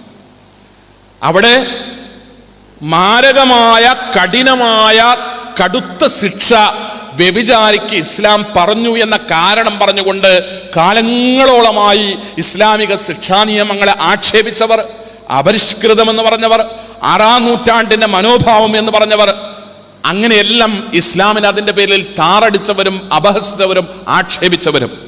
ഡൽഹി പെൺകുട്ടിയുടെ വിവാദവുമായി ബന്ധപ്പെട്ട് നമ്മുടെ സമൂഹത്തിലുണ്ടായപ്പോൾ എന്തെല്ലാം ചർച്ചകളാണ് വന്നത്, ഏതെല്ലാം തരത്തിലുള്ള ശിക്ഷാരീതികളാണ് നിർദ്ദേശിക്കപ്പെട്ടത്. ചില ആളുകൾ ഷണ്ഡീകരിക്കണമെന്ന് പറയും, ചില ആളുകൾ ക്രൂരമായി ഇഞ്ചിഞ്ചായി വെട്ടിനുറുക്കി കൊല്ലണം എന്ന് അഭിപ്രായപ്പെടുന്നു.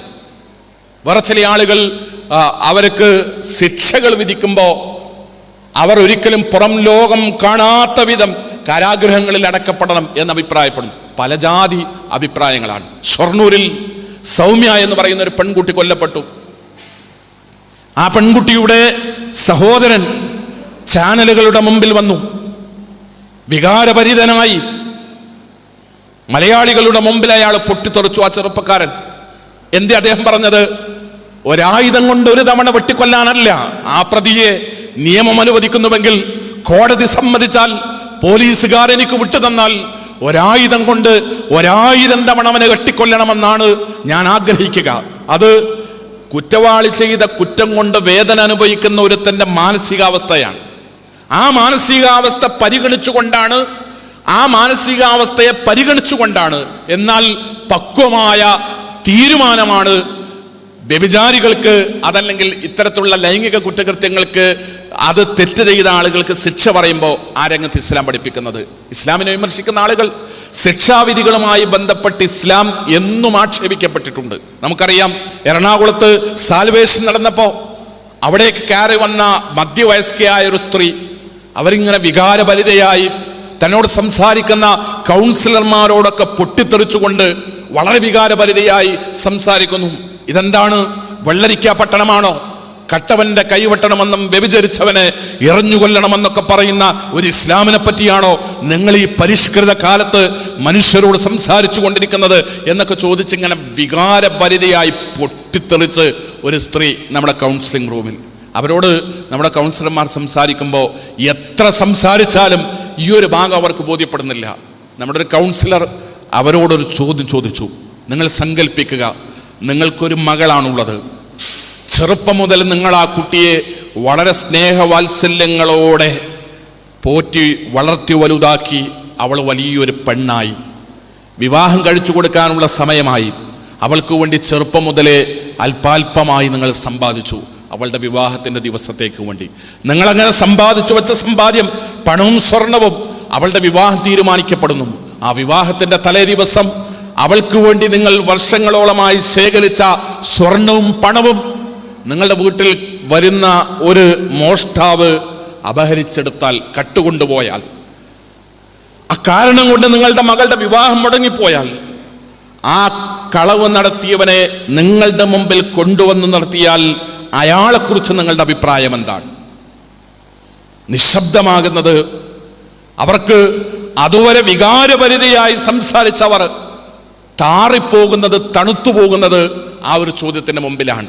ഈ മാനസികാവസ്ഥയെ, കുറ്റവാളി ചെയ്യുന്ന കുറ്റം കൊണ്ട് വേദന അനുഭവിക്കുന്നവന്റെ മാനസികാവസ്ഥയെ പരിഗണിച്ചുകൊണ്ടാണ് കുറ്റവാളികൾക്കുള്ള ശിക്ഷകളെ സംബന്ധിച്ച്, ഏത് രംഗത്തുമുള്ള ശിക്ഷകളെ സംബന്ധിച്ച്, ഏത് കുറ്റകൃത്യങ്ങൾക്കുമുള്ള ശിക്ഷകളെ സംബന്ധിച്ച് ഇസ്ലാം സംസാരിച്ചത്. അതുകൊണ്ട് ഇത്തരത്തിലുള്ള തിന്മകൾ സമൂഹത്തിൽ നിന്ന് ഇല്ലാതാകണമെങ്കിൽ, സാഹചര്യങ്ങളില്ലാതെയാക്കിയിട്ടും മനുഷ്യർ കൃത്യമായി സംസ്കരിക്കപ്പെട്ടിട്ടും അവരുടെ കൂട്ടത്തിൽ നിന്ന് തെറ്റ് ചെയ്യുന്ന ഒരാൾ കടന്നു വന്നാൽ മാതൃകായോഗ്യമായ രീതിയിൽ കടുത്ത ശിക്ഷകൾ തന്നെ അവർക്ക് നൽകി ഈ തിന്മകളുടെ വിഭാടനത്തിൽ, ഈ തിന്മകളുടെ വ്യാപനത്തിൽ നിന്ന് സമൂഹത്തെ രക്ഷപ്പെടുത്തണമെന്നാണ് ഇസ്ലാം ഈ രംഗത്ത് പഠിപ്പിക്കുന്നത്. ഈ 3 തലങ്ങളിലൂടെയുള്ള കൃത്യമായ നിലപാടുകളും സമീപനങ്ങളും ഭരണകൂടങ്ങളുടെയും സമൂഹത്തിലെ ഉത്തരവാദപ്പെട്ട ആളുകളുടെയും ഭാഗത്തു നിന്ന് ഉണ്ടായാൽ മാത്രമാണ് വർത്തമാനകാല സമൂഹത്തിൽ നമ്മൾ അനുഭവിക്കുന്ന പ്രതിസന്ധികൾക്കും പരിഹാരം ഇത് മാത്രമേ ഉള്ളൂ. അതല്ലാത്തത് കേവലമായ ചർച്ചകളായി, കേവലമായ ബഹളമയമായ അഭിപ്രായ പ്രകടനങ്ങളായി, കേവലമായ കൂടിപ്പിരിയലുകളായി, പ്രായോഗികമായ ഉപകാരപ്രദമായ ഈ തിന്മയിൽ നിന്ന് സമൂഹത്തെ രക്ഷപ്പെടുത്താൻ ആവശ്യമായ എന്തെങ്കിലും നിർദ്ദേശങ്ങൾ പോലും സമർപ്പിക്കാൻ സാധിക്കാത്ത വെറും കൂടിപ്പിരിയലുകളായി മാറുന്നതാണ് ഈ രംഗത്തുള്ള ചർച്ചകളൊക്കെ. അതുകൊണ്ട് തന്നെ ഈ രംഗത്ത് ഇസ്ലാം പറയുന്ന, ഇസ്ലാം പഠിപ്പിക്കുന്ന, ഇസ്ലാം മുന്നോട്ട് വെക്കുന്ന അതിൻ്റെ കാഴ്ചപ്പാടുകളെ വളരെ ഗൗരവത്തോടു കൂടിയുള്ള പരിശോധനയ്ക്ക് പ്രബുദ്ധ കേരളം വിധേയമാക്കണമെന്നാണ് വിനീതമായി ഇവിടുത്തെ ഇസ്ലാമിക പ്രബോധകന്മാർക്ക് അഭ്യർത്ഥിക്കാനുള്ളത്, ആവശ്യപ്പെടാനുള്ളത്. ഈ വിഷയത്തെ നിശ്ചിതമായ ഒരു പരിശോധനയ്ക്ക് വിധേയമാക്കുക, പഠിക്കുക. നമുക്കുള്ള ഈ വിഷയവുമായി ബന്ധപ്പെട്ട ഇസ്ലാമിക നിലപാടുകളെക്കുറിച്ചുള്ള, ഇസ്ലാമിക നിയമങ്ങളെക്കുറിച്ചുള്ള സംശയങ്ങളും വിമർശനങ്ങളും ചോദ്യങ്ങളും എല്ലാം ഇവിടെ ഉന്നയിക്കുക. ഈ സംവാദത്തെ, നമ്മുടെ ഈ ചർച്ചയെ നിങ്ങളുടെ സജീവമായ പങ്കാളിത്തത്തോടുകൂടെ ധന്യമാക്കണമേ എന്ന് അഭ്യർത്ഥിച്ചുകൊണ്ട് ഞാൻ അവസാനിപ്പിക്കുകയാണ്. സർവശക്തൻ കാരുണ്യവാനായ പ്രപഞ്ചത്തിൻ്റെ രക്ഷിതാവ്, സത്യമായി അറിയാനും കേൾക്കാനും പഠിക്കാനും മനസ്സിലാക്കാനും സത്യത്തിൻ്റെ കൂടെ ഉറച്ചു നിൽക്കാനും സജ്ജനങ്ങളായി ജീവിച്ചു മരിക്കാനും നമ്മൾ അനുഗ്രഹിക്കുമാറാകട്ടെ.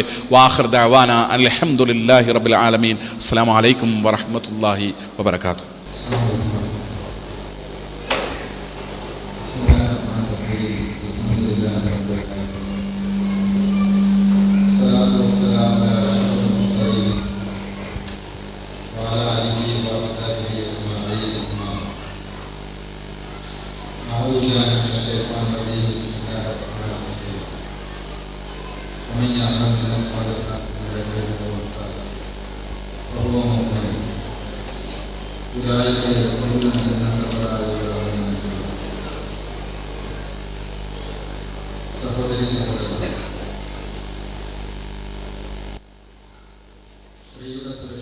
സംബന്ധിച്ച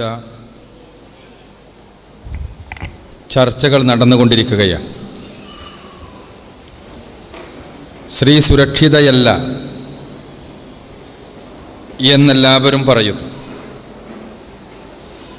അവൾക്ക് സുരക്ഷിതത്വം വേണം എന്ന കാര്യത്തിലും ആർക്കും സംശയമില്ല. എങ്ങനെയാണ് സുരക്ഷിതത്വം നേടിയെടുക്കുക? എന്ന വിഷയത്തിലാണ് തർക്കങ്ങളും പ്രശ്നങ്ങളും ഉണ്ടാകുന്നത്. പരിശുദ്ധ ഖുർആൻ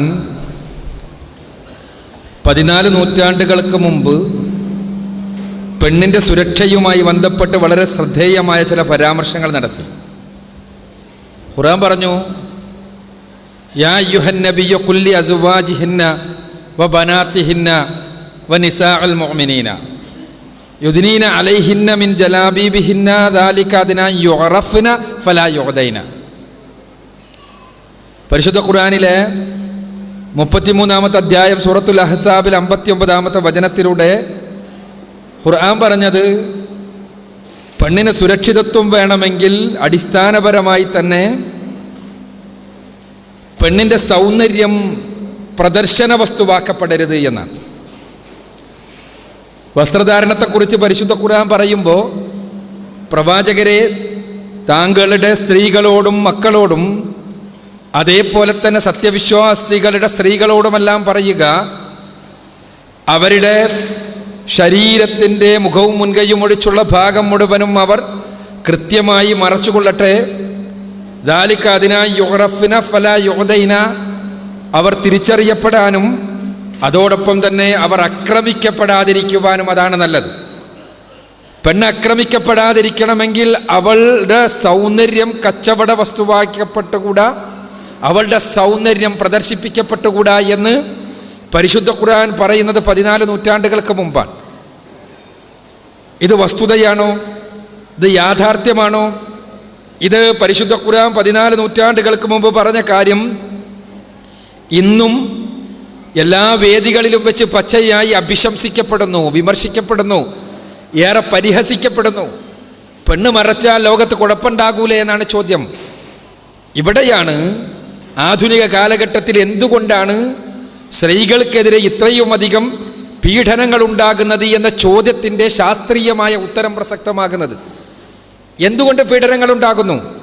ആ ചോദ്യത്തിന് ചിലർ പറഞ്ഞിരുന്ന മറുപടി, അവൾ ലൈംഗികതയുടെ യഥാർത്ഥത്തിലുള്ള ജനാധിപത്യവൽക്കരണമില്ലാത്തത് കൊണ്ട് ലൈംഗികദാഹം അത് ഒരു തരത്തിലുള്ള കാപട്യത്താൽ മറക്കപ്പെടുകയും വിവാഹത്തിലൂടെ മാത്രമാകണം ലൈംഗികത എന്ന ആശയം കടന്നു വരികയും അതുമൂലം സ്വാഭാവികമായും ലൈംഗിക ദാരിദ്ര്യം അനുഭവപ്പെടുകയും ചെയ്യുമ്പോൾ ആ ലൈംഗിക ദാരിദ്ര്യത്തിൻ്റെ സ്വാഭാവികമായ പരിണിതിയായി എങ്ങനെയും പെണ്ണിനെ നേടുക, അവളുടെ ശരീരം നേടുക എന്ന ആശയമുണ്ടാവുകയും കാണുന്ന സ്ത്രീകളെയെല്ലാം കടന്നുപിടിക്കാൻ തുടങ്ങുകയും ചെയ്യുന്നത് കൊണ്ടാണ് ഇത്തരം കുഴപ്പങ്ങൾ ഉണ്ടാകുന്നത് എന്നാണ് ഒരു വ്യാഖ്യാനം.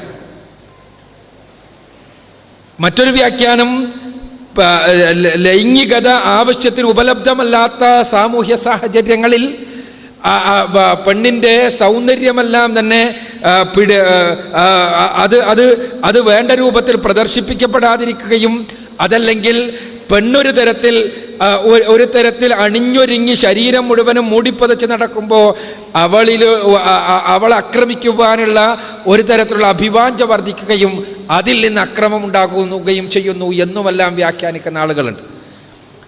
ഇവിടെ എന്തുകൊണ്ടാണ് സ്ത്രീകൾക്കെതിരെ അതിക്രമങ്ങൾ ഉണ്ടാകുന്നത് എന്ന ചോദ്യത്തിന് പരിശുദ്ധ ഖുർആൻ നൽകിയ മറുപടിയെ അടിവരയിടുന്നതാണ് ഇന്നത്തെ സംഭവങ്ങളെല്ലാം എന്നുള്ള വസ്തുതയാണ് നമ്മൾ വിഷയാവതരണത്തിലൂടെ മനസ്സിലാക്കിയത്.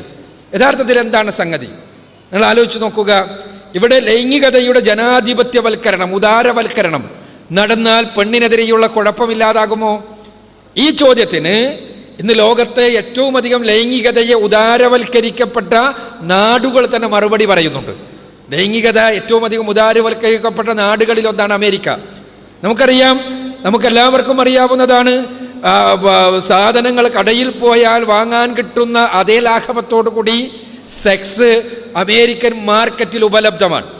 എത്രയോ അത് കാഴ്ചയിലൂടെയാണെങ്കിൽ കാഴ്ചയിലൂടെ, സ്പർശത്തിലൂടെയാണെങ്കിൽ അങ്ങനെ, ഇനി ശാരീരിക ബന്ധത്തിലൂടെയാണെങ്കിൽ അങ്ങനെ, എങ്ങനെ വേണമെങ്കിലും സെക്സ് പൂർണ്ണമായും ഉപലബ്ധമായ മാർക്കറ്റിൽ വാങ്ങാൻ ലഭിക്കുന്ന ഒരു പ്രദേശത്ത് ഇന്ന് ലോകത്ത് ഓരോ 3 മിനിറ്റിലും ഒരു സ്ത്രീ വീതം ബലാത്സംഗം ചെയ്യപ്പെടുന്നു, പീഡിപ്പിക്കപ്പെടുന്നു എന്നാണ് അമേരിക്കൻ ക്രൈം ഡിപ്പാർട്ട്മെന്റിന്റെ കണക്ക്. ഇങ്ങനെയെല്ലാം ലൈംഗികത വാങ്ങാൻ കിട്ടുന്ന സ്ഥലത്ത് പോലും അത് വാങ്ങാൻ പോകുന്ന ആളുകൾ തന്നെ വാങ്ങാൻ കിട്ടാത്തവളെ ആക്രമിക്കുന്നു എന്നാണ് ഇതിനർത്ഥം. എന്തിനധികം അമേരിക്കയിലെ ഏറ്റവും അറിയപ്പെടുന്ന ഒരു സിറ്റിയുണ്ട്, ലാസ് വേഗാസ് സിറ്റി എന്നാണ് അതിന് പേര്. ലാസ് വേഗാസ് സിറ്റി, അതിൻ്റെ പ്രവേശന കവാടത്തിൽ തന്നെ നമ്മൾ വായിക്കുക വെൽക്കം ടു സിൻ സിറ്റി എന്നാണ്. പാപങ്ങളുടെ നഗരത്തിലേക്ക് സ്വാഗതം നടത്തും. അവിടെ പൂർണ്ണമായ നഗ്നനൃത്തം നടക്കുന്ന ക്ലബ്ബുകളുണ്ട്. 39 ക്ലബ്ബുകളിൽ ശരീരത്തിൽ ഒരു നൂലിട പോലും ഇല്ലാത്ത രൂപത്തിലുള്ള നഗ്നനൃത്തങ്ങൾ നടക്കുന്ന സ്ഥലം. ഇതിനു വേണ്ടി മാത്രമായി കടന്നു പോകുന്ന സ്ഥലം, അതിനുവേണ്ടി മാത്രമാണ് അവിടെ ആൾ വരിക. അങ്ങനത്തെ പട്ടണത്തിൽ പോലും പെണ്ണിനെതിരെയുള്ള അതിക്രമങ്ങൾ നടക്കുന്നു എന്ന വാർത്ത നമ്മളെ ചെറുതായി ഒന്നുമല്ല ചിന്തിപ്പിക്കേണ്ടത്. ഇവിടെയാണ് എന്തുകൊണ്ടാണ് സ്ത്രീ സൗന്ദര്യത്തിൻ്റെ പ്രദർശനം പെണ്ണിന് പ്രശ്നമായിത്തീരുന്നു എന്ന ചോദ്യത്തിന് നമ്മൾ ഉത്തരം കാണേണ്ടത്. എന്തുകൊണ്ട് പരിശുദ്ധ ഖുർആൻ പെണ്ണിൻ്റെ വസ്ത്രധാരണത്തെക്കുറിച്ച് പറഞ്ഞപ്പോൾ സ്ത്രീ മാന്യമായി വസ്ത്രം ധരിക്കുന്നത് അവൾ തിരിച്ചറിയപ്പെടുവാനും അതോടൊപ്പം തന്നെ ആക്രമിക്കപ്പെടാതിരിക്കുവാനുമാണ് എന്ന് പറഞ്ഞത് ഏതടിസ്ഥാനത്തിലാണ് ന്യായീകരിക്കുക? എങ്ങനെയാണ് അക്രമം ഉണ്ടാകുന്നത് എന്ന ചോദ്യത്തിന് ശാസ്ത്രീയമായ മറുപടി നമ്മൾ അന്വേഷിച്ചാൽ ഈ ചോദ്യങ്ങൾക്കെല്ലാം മറുപടി കിട്ടുമെന്നുള്ളതാണ് വാസ്തവം. പുരുഷ ശരീരത്തിലും സ്ത്രീ ശരീരത്തിലും ലൈംഗികമായ ഉത്തേജനം ഉണ്ടാക്കുന്നത് ഒരു ഹോർമോണാണ്. ആ ഹോർമോണിൻ്റെ പേര് ടെസ്റ്റോസ്റ്ററോൺ എന്നാണ്. ടെസ്റ്റോസ്റ്ററോൺ ഹോർമോൺ ശരീരത്തിൽ ഉൽപ്പാദിപ്പിക്കപ്പെടുമ്പോഴാണ് ലിബിഡോ എന്ന് സാങ്കേതികമായി പറയുന്ന ലൈംഗികമായ ഉത്തേജനം നടക്കുന്നത്. ടെസ്റ്റോസ്റ്ററോൺ ഉൽപ്പാദിപ്പിക്കപ്പെടുന്നത് നമ്മുടെ തലച്ചോറിലെ ഹൈപ്പോതലാമസിൻ്റെ നിർദ്ദേശപ്രകാരമാണ്. ഹൈപ്പോതലാമസ്, പുരുഷന്റെ തലച്ചോറിൻ്റെ ഹൈപ്പോതലാമസ് ടെസ്റ്റോസ്റ്ററോൺ ഉൽപ്പാദിപ്പിക്കുവാൻ പുരുഷന്റെ വൃഷണങ്ങൾക്ക് നിർദ്ദേശം നൽകുന്നത് ഏത് സാഹചര്യത്തിലാണ് എന്ന് നമ്മൾ മനസ്സിലാക്കണം. അത് പെണ്ണിൻ്റെ നഗ്നതയോ അർദ്ധനഗ്നതയോ കാണുന്ന സന്ദർഭത്തിൽ കാഴ്ചയിൽ അത് റെറ്റിനയിൽ പതിയുകയും കാഴ്ച കണ്ണിൻ്റെ റെറ്റിനയിൽ പതിയുകയും അത് തലച്ചോറിലേക്ക് സിഗ്നലുകൾ അയക്കുകയും അങ്ങനെ തലച്ചോർ ഈ നഗ്നത ആസ്വദിക്കുകയും ചെയ്യുമ്പോൾ തലച്ചോറിലുള്ള ഹൈപ്പോതലാമസ് വൃഷണങ്ങൾക്ക് ടെസ്റ്റോസ്റ്ററോൺ ഉൽപ്പാദിപ്പിക്കുവാൻ വേണ്ടിയുള്ള നിർദ്ദേശം നൽകും. സ്ത്രീയിലാകട്ടെ കാഴ്ച ടെസ്റ്റോസ്റ്ററോൺ ഉൽപ്പാദിപ്പിക്കുന്നില്ല. പെണ്ണിനെ സംബന്ധിച്ചിടത്തോളം പുരുഷന്റെ കാഴ്ചക്ക് തുല്യമായ രൂപത്തിൽ സ്ത്രീയുടെ ശരീരത്തിൽ ടെസ്റ്റോസ്റ്ററോൺ ഉൽപ്പാദിപ്പിക്കപ്പെടണമെങ്കിൽ അവൾക്ക് ഇഷ്ടപ്പെട്ട പുരുഷന്റെ ശൃംഗാരം കേൾക്കണം, സ്പർശം അനുഭവിക്കണം. അത് അവൾക്ക് ഇഷ്ടപ്പെട്ട പുരുഷന്റെ ശൃംഗാരം കേൾക്കുകയും സ്പർശം അനുഭവിക്കുകയും ചെയ്യുമ്പോഴാണ് പുരുഷ ശരീരത്തിൽ ഉണ്ടാകുന്ന രൂപത്തിലുള്ള മാറ്റം സ്ത്രീ ശരീരത്തിൽ ഉണ്ടാകുന്നത്. അവിടെ പുരുഷ ശരീരത്തിൽ ടെസ്റ്റോസ്റ്ററോൺ ഉൽപ്പാദിപ്പിക്കപ്പെടുന്നത് കാഴ്ചയിലൂടെയാണ് എന്നർത്ഥം. ഇനി ഈ ടെസ്റ്റോസ്റ്ററോണ് 2 ദൗത്യങ്ങളാണുള്ളത്. ഒന്നാമത്തെ ദൗത്യം ലൈംഗികമായ ഉത്തേജനമാണ്, ശരീരത്തെ ലൈംഗിക പ്രവർത്തനത്തിന് സജ്ജമാക്കലാണ്. രണ്ടാമത്തെ ദൗത്യം, ടെസ്റ്റോസ്റ്ററോണിന്റെ രണ്ടാമത്തെ ദൗത്യം ആളുകളെ കുറ്റകൃത്യങ്ങൾക്ക് പ്രേരിപ്പിക്കലാണ്. കുറ്റകൃത്യങ്ങൾ, ക്രിമിനലൈസേഷൻ ടെസ്റ്റോസ്റ്ററോണിന്റെ അളവുമായി ബന്ധപ്പെട്ടിരിക്കുന്നു എന്ന് പുതിയ ഗവേഷണ ഫലങ്ങൾ വ്യക്തമാക്കുന്നുണ്ട്. അപ്പോൾ ശരീരത്തിൽ ടെസ്റ്റോസ്റ്ററോൺ ഉൽപ്പാദിപ്പിക്കപ്പെടുകയും അത് ഉപഭോഗിക്കപ്പെടാതെ ബാക്കിയാവുകയും ചെയ്യുമ്പോൾ സ്വാഭാവികമായും ആ ശരീരം കുറ്റകൃത്യങ്ങൾക്ക് പ്രചോദിതമാകും എന്നാണ് എൻഡോക്രൈനോളജി അഥവാ അന്തഃസ്രാവ ശാസ്ത്രം നമ്മളെ പഠിപ്പിക്കുന്നത്. ഇന്നത്തെ അവസ്ഥ നമ്മൾ പരിശോധിക്കുക. പുരുഷനെ സംബന്ധിച്ചിടത്തോളം അവൻ പുറത്തിറങ്ങുന്ന സ്ഥലങ്ങളിൽ മുഴുവനും ടെസ്റ്റോസ്റ്ററോണിന്റെ ഉൽപാദനത്തിന് പറ്റുന്ന രൂപത്തിലുള്ള സാഹചര്യങ്ങളാണ് എങ്ങുമുള്ളത്. അത് വിശദീകരിക്കേണ്ട കാര്യമില്ല. നേരം വെളുക്കുമ്പോൾ ടെലിവിഷൻ തുറക്കുന്ന ആളുടെ മുന്നിൽ പ്രത്യക്ഷപ്പെടുന്ന ന്യൂസ് റീഡർ മുതൽ ന്യൂസുകൾക്കിടയിൽ പ്രത്യക്ഷപ്പെടുന്ന പരസ്യങ്ങളിൽ മുന്നിൽ കടന്നു വരുന്ന പരസ്യ മോഡലുകൾ മുതൽ വർത്തമാന പത്രം തുറക്കുമ്പോൾ ആ പത്രത്തിലെ പരസ്യങ്ങളിൽ പ്രത്യക്ഷപ്പെടുന്ന പെൺചിത്രങ്ങൾ മുതൽ അങ്ങനെ ആരംഭിച്ച് അയാൾ പുറത്തിറങ്ങുമ്പോൾ കാണുന്ന പോസ്റ്ററുകളാണെങ്കിലും അർദ്ധനഗ്നകളായ സ്ത്രീകളുടെ പച്ചയായ ഉടലുകളാണെങ്കിലുമെല്ലാം അയാളുടെ ശരീരത്തിൽ ടെസ്റ്റോസ്റ്ററോൺ ഉൽപ്പാദിപ്പിക്കുവാൻ പറ്റുന്ന രൂപത്തിൽ ധാരാളമായി ഉൽപ്പാദിപ്പിക്കപ്പെടുന്ന രൂപത്തിലാണ് സാമൂഹ്യ വ്യവസ്ഥ തന്നെയുള്ളത്. അത്തരമൊരു സാമൂഹ്യ വ്യവസ്ഥയിൽ ജീവിക്കുന്ന പുരുഷൻ അവൻ സ്വാഭാവികമായും അവൻ്റെ ശരീരത്തിൽ ടെസ്റ്റോസ്റ്ററോൺ ഇഷ്ടം പോലെ ഉൽപ്പാദിപ്പിക്കപ്പെടുന്നു. ഈ ഉൽപ്പാദിപ്പിക്കപ്പെടുന്ന ടെസ്റ്റോസ്റ്ററോൺ ആകട്ടെ അവന് ലൈംഗികമായ അഭിനിവേശം ഉണ്ടാക്കുകയും എന്നാൽ ആ അഭിനിവേശത്തെ ഉപയോഗപ്പെടുത്താൻ സാധ്യമാകുന്ന സാഹചര്യം ഇല്ലാതിരിക്കുകയും ചെയ്യുന്നു. ലൈംഗികമായ അഭിനിവേശം ഉപയോഗപ്പെടുത്തപ്പെടുക, ഈ ടെസ്റ്റോസ്റ്ററോൺ ഉൽപ്പാദിപ്പിക്കപ്പെട്ട ടെസ്റ്റോസ്റ്ററോൺ ഉപയോഗപ്പെടുത്തപ്പെടുക ശാരീരിക ബന്ധം നടക്കുമ്പോഴാണ്. ശാരീരിക ബന്ധം നടക്കാതിരിക്കുകയും ടെസ്റ്റോസ്റ്ററോൺ നിരന്തരമായി ഉൽപ്പാദിപ്പിക്കപ്പെടുകയും ചെയ്യുമ്പോൾ ടെസ്റ്റോസ്റ്ററോൺ ശരീരത്തിൽ ബാക്കിയാകുന്നു, അടിഞ്ഞുകൂടുന്നു. ഈ ടെസ്റ്റോസ്റ്ററോണ് രണ്ടാമത്തെ ദൗത്യമുണ്ട് എന്ന് ഞാൻ പറഞ്ഞു. ആ ദൗത്യം മറ്റൊന്നുമല്ല, അവനെ കുറ്റവാളിയാക്കുമെന്നതാണ്, അവനെ അതിക്രമകാരിയാക്കുമെന്നതാണ്. ആ അതിക്രമങ്ങളാണ് ബസ്സുകളിൽ സംഭവിക്കുമ്പോൾ നമ്മൾ അറിയുന്നത്, പത്രങ്ങൾ അവതരിപ്പിക്കുമ്പോൾ നമ്മൾ അറിയുന്നത്. അല്ലാത്തത് നമ്മൾ അറിയാത്തത് നടന്നുകൊണ്ടേ ഇരിക്കുന്നു വ്യാപകമായി. ഇന്റർനെറ്റ് ഉപയോഗിക്കുന്നത് ഇന്ന് നമ്മുടെ കേരളത്തിലടക്കം 75% ലൈംഗികത ആസ്വദിക്കുവാനാണ് എന്ന കണക്ക് നമ്മെ തെല്ലൊന്നുമല്ല ഞെട്ടിപ്പിക്കേണ്ടത്. അതും ലൈംഗികത ആസ്വദിക്കുന്നതാകട്ടെ 12 വയസ്സിനും 18 വയസ്സിനും ഇടയിലുള്ള ആണുങ്ങളും പെണ്ണുങ്ങളുമാണ് എന്നുള്ള കണക്ക്. എന്തുകൊണ്ട്?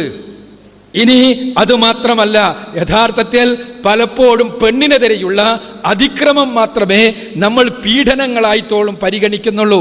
യഥാർത്ഥത്തിൽ ഉള്ള പീഡനം വ്യഭിചാരശാലകളിൽ നടക്കുന്നത് കൂടിയാണ് എന്നുള്ള വസ്തുത നമ്മൾ പലപ്പോഴും വിസ്മരിക്കുകയാണ്. അവിടെ ലൈംഗികത വില കൊടുത്തു വാങ്ങുകയാണ് എന്നാണ് പലപ്പോഴും പറയാറുള്ളത്. യഥാർത്ഥത്തിൽ ഒരു സ്ത്രീ 10-20 പുരുഷന്മാർക്ക് വിധേയമാകപ്പെടുകയും പണത്തിനു വേണ്ടി അവൾ കച്ചവടം ചെയ്യപ്പെടുകയും ചെയ്യുമ്പോൾ അവളുടെ ശരീരവും അവളുടെ മനസ്സുമെല്ലാം ബോധപൂർവമായി പീഡിപ്പിക്കപ്പെടുകയാണ്.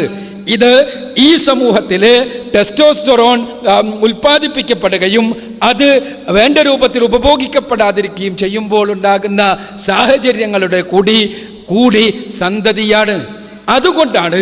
ഇതുകൊണ്ടാണ് പുരുഷന്മാർ ഏറ്റവും കൂടുതൽ കുറ്റവാളികളാകുന്നത് എന്ന് കുറ്റാന്വേഷണ ശാസ്ത്രരംഗത്തെ വിദഗ്ധന്മാർ നമുക്ക് പറഞ്ഞു തരുന്നു. ലോകത്ത് കുറ്റവാളികളുടെ ജയിലുകളിൽ പോയി നോക്കിയാൽ കുറ്റവാളികളുടെ എണ്ണമെടുത്താൽ പുരുഷന്മാരാണ് കൂടുതൽ. എന്തുകൊണ്ട്? സ്ത്രീകൾക്ക് കുറ്റവാസനയില്ലാത്തത് കൊണ്ടാണോ? അല്ല. സ്ത്രീയുടെ ടെസ്റ്റോസ്റ്ററോൺ ഉൽപ്പാദിപ്പിക്കപ്പെടുവാൻ ആവശ്യമായ സാഹചര്യങ്ങൾ ഉണ്ടാവുകയും അത് ഉപഭോഗിക്കപ്പെടാതെ നിലനിൽക്കുന്ന അവസ്ഥാവിശേഷം നിലനിൽക്കുകയും ചെയ്യുന്നില്ല എന്നുള്ളതാണ് വാസ്തവം. അവൾക്ക് ഇഷ്ടപ്പെട്ട പുരുഷന്റെ സ്പർശവും ശൃംഗാരവും അനുഭവിക്കുമ്പോഴാണ് ടെസ്റ്റോസ്റ്ററോൺ ഉൽപ്പാദിപ്പിക്കപ്പെടുക. അത് തന്നെ പുരുഷ ശരീരത്തിൽ ആകെ ഉൽപ്പാദിപ്പിക്കപ്പെടുന്ന ടെസ്റ്റോസ്റ്ററോണിന്റെ 10% മാത്രമേ പെൺശരീരത്തിൽ ഉൽപ്പാദിപ്പിക്കപ്പെടുന്നുള്ളൂ. ഞാനിത് പറയുമ്പോൾ യഥാർത്ഥത്തിൽ ഇത് ഞാൻ പറഞ്ഞുകൊണ്ടിരിക്കുന്നത് മുഴുവൻ സയന്റിഫിക് എവിഡൻസസ് ആണ്, ശാസ്ത്രീയമായ വസ്തുതകളാണ്. പക്ഷേ ഈ വസ്തുതകൾ ലോകത്തിൻ്റെ മുന്നിൽ പഠിക്കാൻ നൽകുന്നതിൽ നിന്ന് നമ്മുടെ മീഡിയയും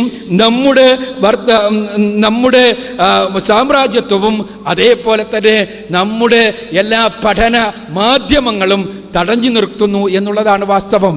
എന്തുകൊണ്ട്? യഥാർത്ഥത്തിൽ ഇന്ന് സ്ത്രീകൾക്കെതിരെ നടക്കുന്ന അക്രമങ്ങളുടെ യഥാർത്ഥത്തിലുള്ള വില്ലന്മാർ ആക്രമിക്കുന്ന വ്യക്തികൾ മാത്രമല്ല, ആ വ്യക്തികൾ ഇരകളാണ്.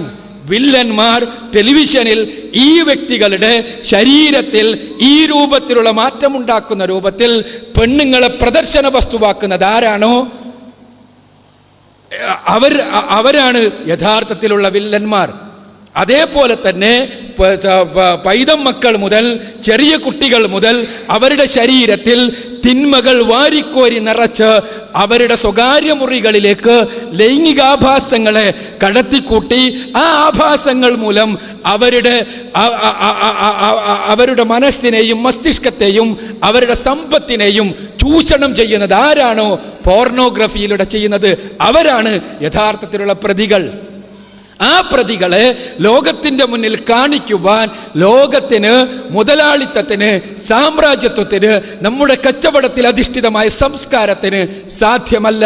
അവിടെയാണ് ഇസ്ലാം ഉറക്കെ തുറന്നു പറയുക, ഇല്ല, പെണ്ണിൻ്റെ ശരീരം പ്രദർശന വസ്തുവാക്കുവാനുള്ളതല്ല എന്ന്. അത് കച്ചവടം ചെയ്യുവാനുള്ളതല്ല.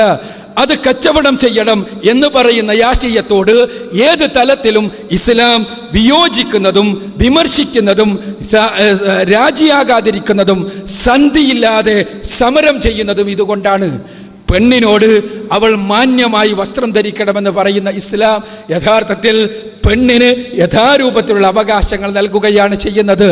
എന്തുകൊണ്ടെന്നാൽ അവളുടെ ശരീരം അവൾക്ക് പടച്ചതമ്പുരാൻ നൽകിയ വലിയൊരു അമാനത്താണ് എന്ന് മനസ്സിലാക്കി കൊടുത്തുകൊണ്ട് ആ ശരീരത്തെ വിശുദ്ധമായി കരുതി അതിൻ്റെ ആ സൗന്ദര്യം, അള്ളാഹു നൽകിയ അനുഗ്രഹമാകുന്ന സൗന്ദര്യം, അതിന് അർഹതപ്പെട്ട ആളുകളുടെ മുന്നിൽ മാത്രം പ്രദർശിപ്പിച്ചുകൊണ്ട് ആ പ്രദർശനം വഴി ഉണ്ടാകുന്ന എന്തെന്ത് ശാരീരിക പ്രയാസങ്ങളിലും താങ്ങും തണലുമായി നിൽക്കുവാൻ സന്നദ്ധമാണ് എന്ന് 4 ആളുടെ മുന്നിൽ വെച്ച് പ്രതിജ്ഞ ചെയ്ത ആളുടെ മുന്നിൽ മാത്രം തൻ്റെ സൗന്ദര്യത്തെ പ്രദർശിപ്പിക്കുവാൻ അനുവദിച്ചു എന്നതാണ്, സ്വാതന്ത്ര്യം നൽകി എന്നതാണ് ഇസ്ലാം പെണ്ണിന് നൽകിയ യഥാർത്ഥത്തിലുള്ള സ്വാതന്ത്ര്യം. ഇസ്ലാം പെണ്ണിന് നൽകിയ ഏറ്റവും വലിയ അവകാശം. ഇന്ന് ലോകത്ത് എല്ലാവരും സമ്പാദിക്കലാണ് മനുഷ്യരുടെ യഥാർത്ഥത്തിലുള്ള സമ്പാദിക്കുക വഴിയാണ് യഥാർത്ഥത്തിലുള്ള വ്യക്തിത്വത്തിൻ്റെ പ്രകാശനം സാധിക്കുക എന്ന് പെണ്ണിനെയും പുരുഷനെയും പറഞ്ഞു പഠിപ്പിച്ച മുതലാളിത്തം പെണ്ണിനോട് സമ്പാദിക്കുവാൻ പറഞ്ഞപ്പോൾ അതിനുള്ള മാർഗങ്ങളും അവളുടെ മുന്നിൽ തുറന്നു വച്ചു. ആ മാർഗങ്ങളിൽ 80% യഥാർത്ഥത്തിൽ അവളുടെ ശരീര വിൽപ്പനയിലൂടെയുള്ള സമ്പാദ്യങ്ങളാണ്. ഇന്ന് ലോകത്ത് ഏറ്റവും അധികം സമ്പത്ത് നേടിക്കൊടുക്കുന്ന പെൺപണികൾ മുഴുവനും എടുക്കുക നമ്മൾ. ആ പണികളിൽ ഏറ്റവും പ്രധാനപ്പെട്ടത് മുഴുവനും അവളുടെ ശരീരത്തെ പച്ചയായി വിറ്റുകൊണ്ടുള്ളതാണ് എന്നുള്ളതാണ് വസ്തുത. ആകാശത്ത് പറന്നുകൊണ്ട് പെണ്ണിന് ലക്ഷങ്ങൾ നേടിക്കൊടുക്കുന്ന ജോലിയായി വാഗ്ദാനം ചെയ്യപ്പെടുന്ന എയർ ഹോസ്റ്റസിന്റെ പണി മുതൽക്ക് ഓഫീസുകളിലെ സ്റ്റെനോഗ്രാഫറുടെ പണി വരെ അവരുടെ വസ്ത്രം തീരുമാനിക്കപ്പെടുന്നത്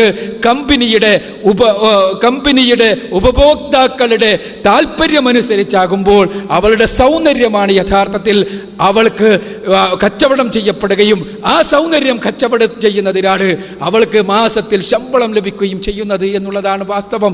ഇസ്ലാം പറഞ്ഞു പാടില്ലെന്ന്. അവിടെ തുടങ്ങുന്നു പെണ്ണിൻ്റെ സുരക്ഷയ്ക്ക് വേണ്ടിയുള്ള ഇസ്ലാമിൻ്റെ സംസാരവും ശക്തിയും. ആ ശക്തിയെ തിരിച്ചറിയുകയും യഥാർത്ഥത്തിലുള്ള ശാക്തീകരണം അവിടെയാണ് എന്ന് മനസ്സിലാക്കുകയും ചെയ്യുന്നിടത്താണ് പെണ്ണിൻ്റെ യഥാർത്ഥത്തിലുള്ള പൂർണ്ണതയും സ്വാതന്ത്ര്യവും എന്ന് തിരിച്ചറിയുവാൻ ലോകത്തോട് തുറന്നു പറയുകയാണ് ഈ ക്യാമ്പയിനിലൂടെ ഇത്തിഹാദ് ശുബ്ബാനിൽ മുജാഹിദീൻ ചെയ്യുന്നത്. യഥാർത്ഥത്തിൽ നമ്മുടേതായ സാമൂഹ്യ സാഹചര്യത്തിൽ പുരുഷന്മാരെയും സ്ത്രീകളെയും പ്രത്യേകമായ തന്ത്രങ്ങൾ ഉപയോഗപ്പെടുത്തി അവരുടെ തലച്ചോറിനെയും ശരീരത്തെയും എല്ലാം തന്നെ ശരീരത്തെയും തലച്ചോറിനെയും ആത്മാവിനെയും ചൂഷണം ചെയ്യുവാൻ വേണ്ടി ഇത്തരം മാർക്കറ്റിങ്ങിൻ്റെ ആളുകളും ആത്മീയ വ്യാപാരങ്ങളുടെ ആളുകളുമെല്ലാം പരിശ്രമിക്കുമ്പോൾ അതിനെതിരെ പുതുതലമുറയെ ബോധവൽക്കരിക്കേണ്ട ഉത്തരവാദിത്തമുള്ളവരാണ് ഈ പ്രോഗ്രാം സംഘടിപ്പിക്കുന്നത്.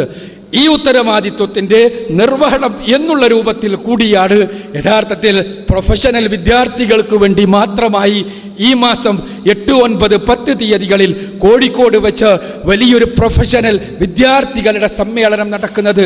പ്രോഫ്കോൺ എന്ന പേരിൽ നടക്കുന്ന സമ്മേളനത്തിൽ യഥാർത്ഥത്തിൽ മതത്തിൽ നിന്ന് ലഭിക്കേണ്ട ശാക്തീകരണത്തെക്കുറിച്ച്, മനസ്സിന് യഥാരൂപത്തിൽ ഉണ്ടാകേണ്ട ശാന്തിയെക്കുറിച്ച്, സയൻസിന് നേടിക്കൊടുക്കാൻ കഴിയാത്ത യഥാർത്ഥത്തിലുള്ള നന്മതിന്മകളെക്കുറിച്ചുള്ള വിവരത്തെക്കുറിച്ച് മാതാപിതാക്കൾക്ക് താങ്ങായി തണലായി വർത്തിക്കേണ്ടതിൻ്റെ ആവശ്യകതയെക്കുറിച്ച് ജീവിതത്തിൻ്റെ പ്രത്യേകങ്ങളായ പ്രതിസന്ധികളിലും പ്രശ്നങ്ങളിലും അത് അടിപതറാതെ നിന്ന് പ്രതിസന്ധികളുടെ ഘട്ടങ്ങളിൽ ദൈവിക മാർഗനിർദ്ദേശം അനുധാവനം ചെയ്തുകൊണ്ട് മുന്നോട്ടു പോകേണ്ടതിൻ്റെ ആവശ്യകതയെക്കുറിച്ചെല്ലാം കൃത്യമായി പാഠങ്ങൾ നൽകുന്ന പഠനങ്ങളുള്ള പ്രോഫ്കോൺ ഇൻഷാ അല്ലാഹ് ഈ മാർച്ച് മാസം 8-ാം തീയതി വൈകുന്നേരം 5 മണിക്ക് ആരംഭിച്ച് 10-ാം തീയതി ഉച്ചക്ക് 1 മണിക്ക് അവസാനിക്കുന്ന രൂപത്തിൽ സംവിധാനിക്കപ്പെട്ടിട്ടുണ്ട്. അതിൽ നമ്മുടെ മക്കൾ പങ്കെടുക്കുന്നുണ്ട്. ഇത് പ്രൊഫഷണൽ വിദ്യാർത്ഥികൾ, നമ്മുടെ മക്കൾ, നമ്മുടെ സഹോദരങ്ങൾ, നമ്മുടെ അയൽവാസികൾ അവർ പങ്കെടുക്കുന്നുണ്ട് എന്ന് ഉറപ്പുവരുത്തേണ്ടത് നമ്മുടെ ഉത്തരവാദിത്വമാണ്. വിഷയവുമായി ബന്ധപ്പെട്ടുകൊണ്ട് അക്കാര്യം ഞാൻ പ്രത്യേകം സൂചിപ്പിക്കുകയാണ്.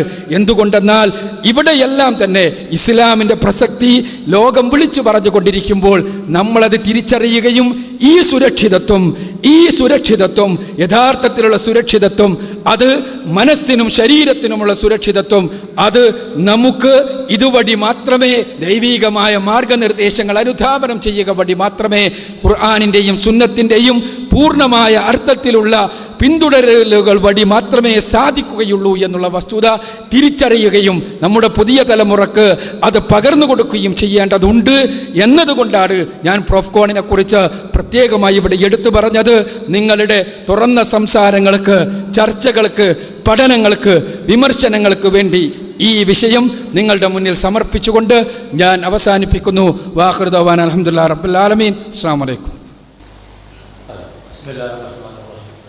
എൻ്റെ പേര് BP അബ്ദുൾ റഹ്മാൻ, സ്ഥലം പോലാശ്ശേരി, ചെമ്പാരത്തൂർ. ചോദ്യം ഖുർആനെ പറ്റിയാണ്. എല്ലാവരും അറിഞ്ഞിരിക്കേണ്ട കാര്യത്തെ പറ്റിയാണ്. പഠിക്കാൻ വേണ്ടിയാണ്. ആരും തോൽപ്പിക്കാനോ വിജയിപ്പിക്കാനോ അല്ല എന്ന് ആദ്യമായി സൂചിപ്പിച്ചുകൊണ്ട് ചോദ്യത്തിലേക്ക് കടക്കുന്നു.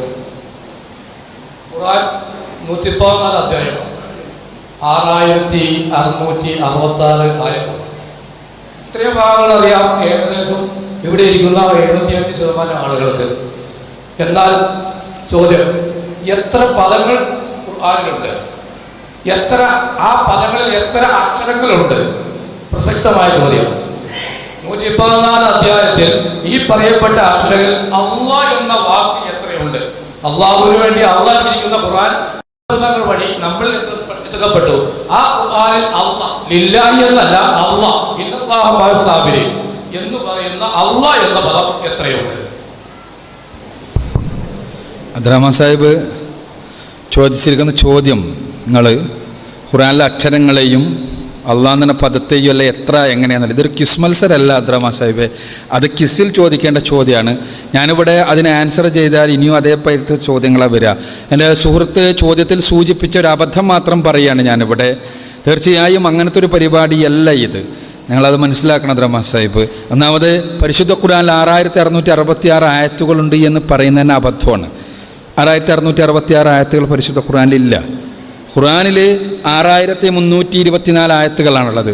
6666 ആയത്തുകൾ എന്ന് പറയുന്നത് യഥാർത്ഥത്തിൽ അത് മധ്യകാലഘട്ടത്തിൽ പരിശുദ്ധ ഖുർആനിനെ തെറ്റിദ്ധരിപ്പിക്കുന്നതിന് വേണ്ടി ഖുർആനിൻ്റെ ശത്രുക്കളുണ്ടാക്കിയ ഖുർആനിനെ കുറിച്ചുള്ളൊരു തെറ്റിദ്ധാരണയാണ്. 666 എന്നത് ബൈബിളിലെ വെളിപാട് പുസ്തകത്തിൽ അവസാന നാളിൽ പ്രത്യക്ഷപ്പെടുന്ന ഒരു ഭീകരമായ സത്വത്തിൻ്റെ പേരാണ്. ഭീകരമായൊരു സത്വം, ആ സത്വത്തിൻ്റെ നമ്പറാണ് 666. അവസാന നാളിൽ ലോകത്തിന് നാശമായി പ്രത്യക്ഷപ്പെടുന്ന ഒരു ഭീകര ജന്തുവിൻ്റെ പേരാണ് 666.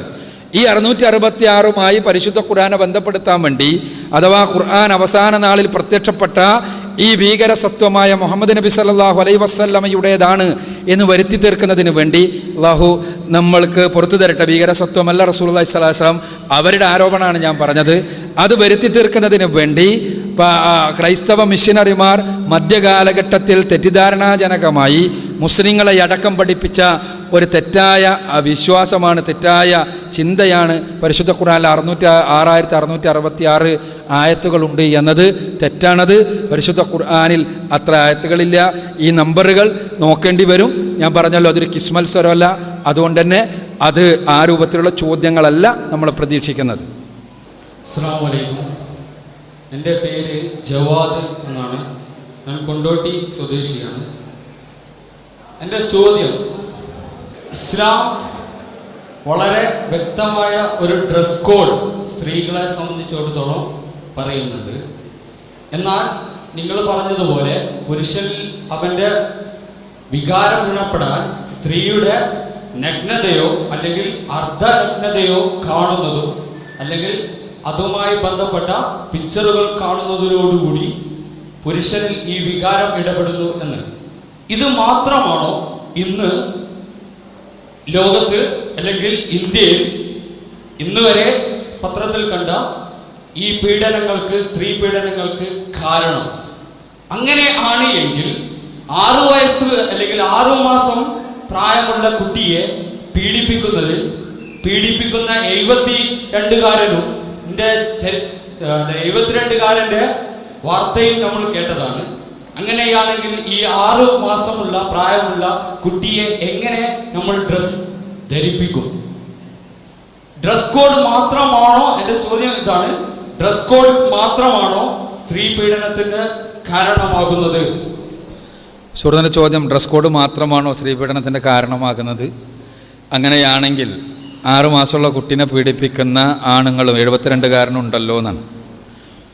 എൻ്റെ ഞാൻ വിഷയം അവതരിപ്പിച്ചപ്പോൾ പറഞ്ഞ കാര്യം അത് ഞാൻ ഉദ്ദേശിച്ചത് തന്നെ നിങ്ങൾക്ക് മനസ്സിലായിട്ടുണ്ടോ എന്ന് എനിക്ക് സംശയം തോന്നാണ് ഈ ചോദ്യം വന്നപ്പോൾ.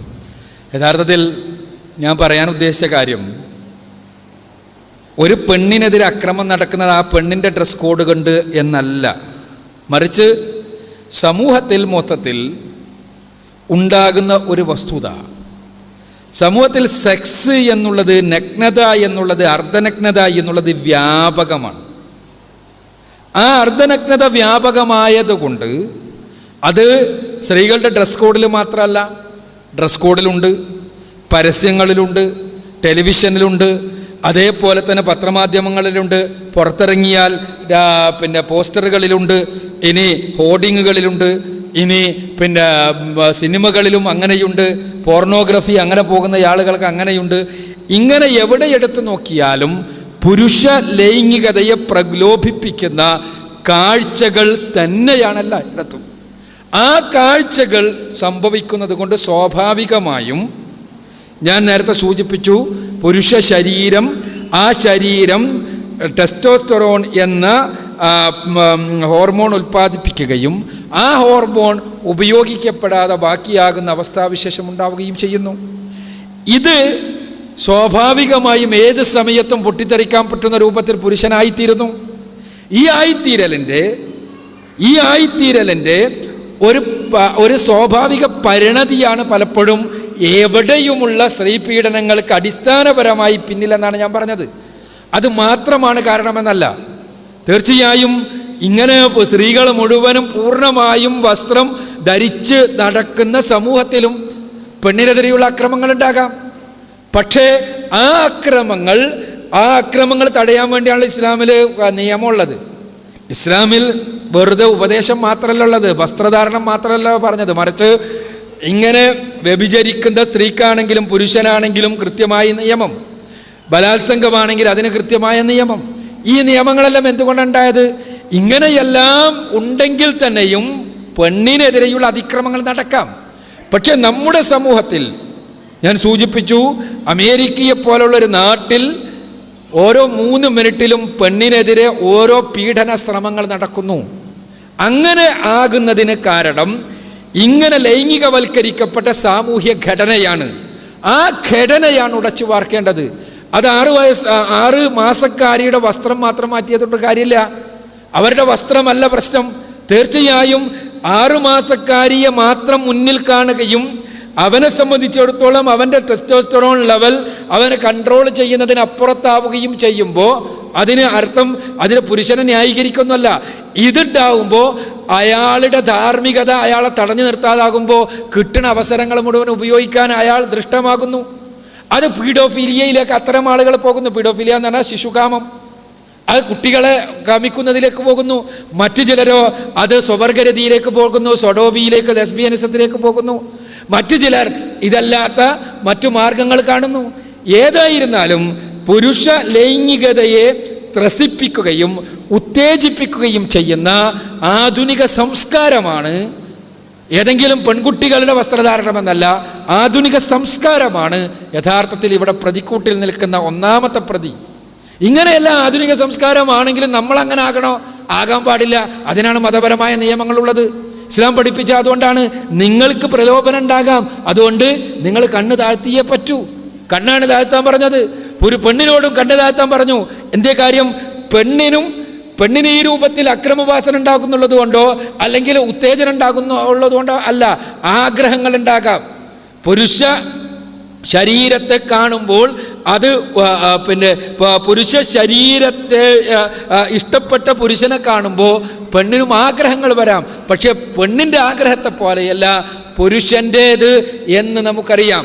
കാഴ്ചയിൽ തന്നെ ശരീരത്തിൽ സംഭവിക്കുന്ന മാറ്റങ്ങളെക്കുറിച്ച് പറഞ്ഞു തരേണ്ടതില്ലല്ലോ പുരുഷന്മാരുടെ സദസ്സിന്. അത് സ്വാഭാവികമായും ഈ മാറ്റം ഉണ്ടാവുകയും ടെസ്റ്റോസ്റ്ററോൺ ലെവൽ കൂടുകയും അത് ഉപയോഗിക്കപ്പെടാതിരിക്കുകയും ചെയ്യുമ്പോഴാണ് അക്രമവാസനയുണ്ടാകുന്നതെന്നാണ് പറഞ്ഞത്. അതൊരിക്കലും തന്നെ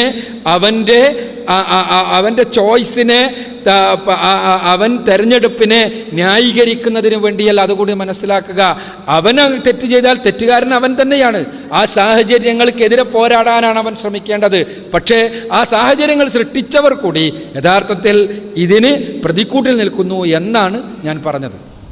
സർ, ഇതിനോടൊപ്പം ഇപ്പോൾ നിലവിലെ ഈ സാഹചര്യം അല്ലെങ്കിൽ ഈ സംസ്കാരം, ഇപ്പോൾ നിലവിൽ ലോകത്തുള്ള ഈ സംസ്കാരം ഉടച്ചു വാർക്കണമെന്ന് താങ്കൾ പറഞ്ഞു.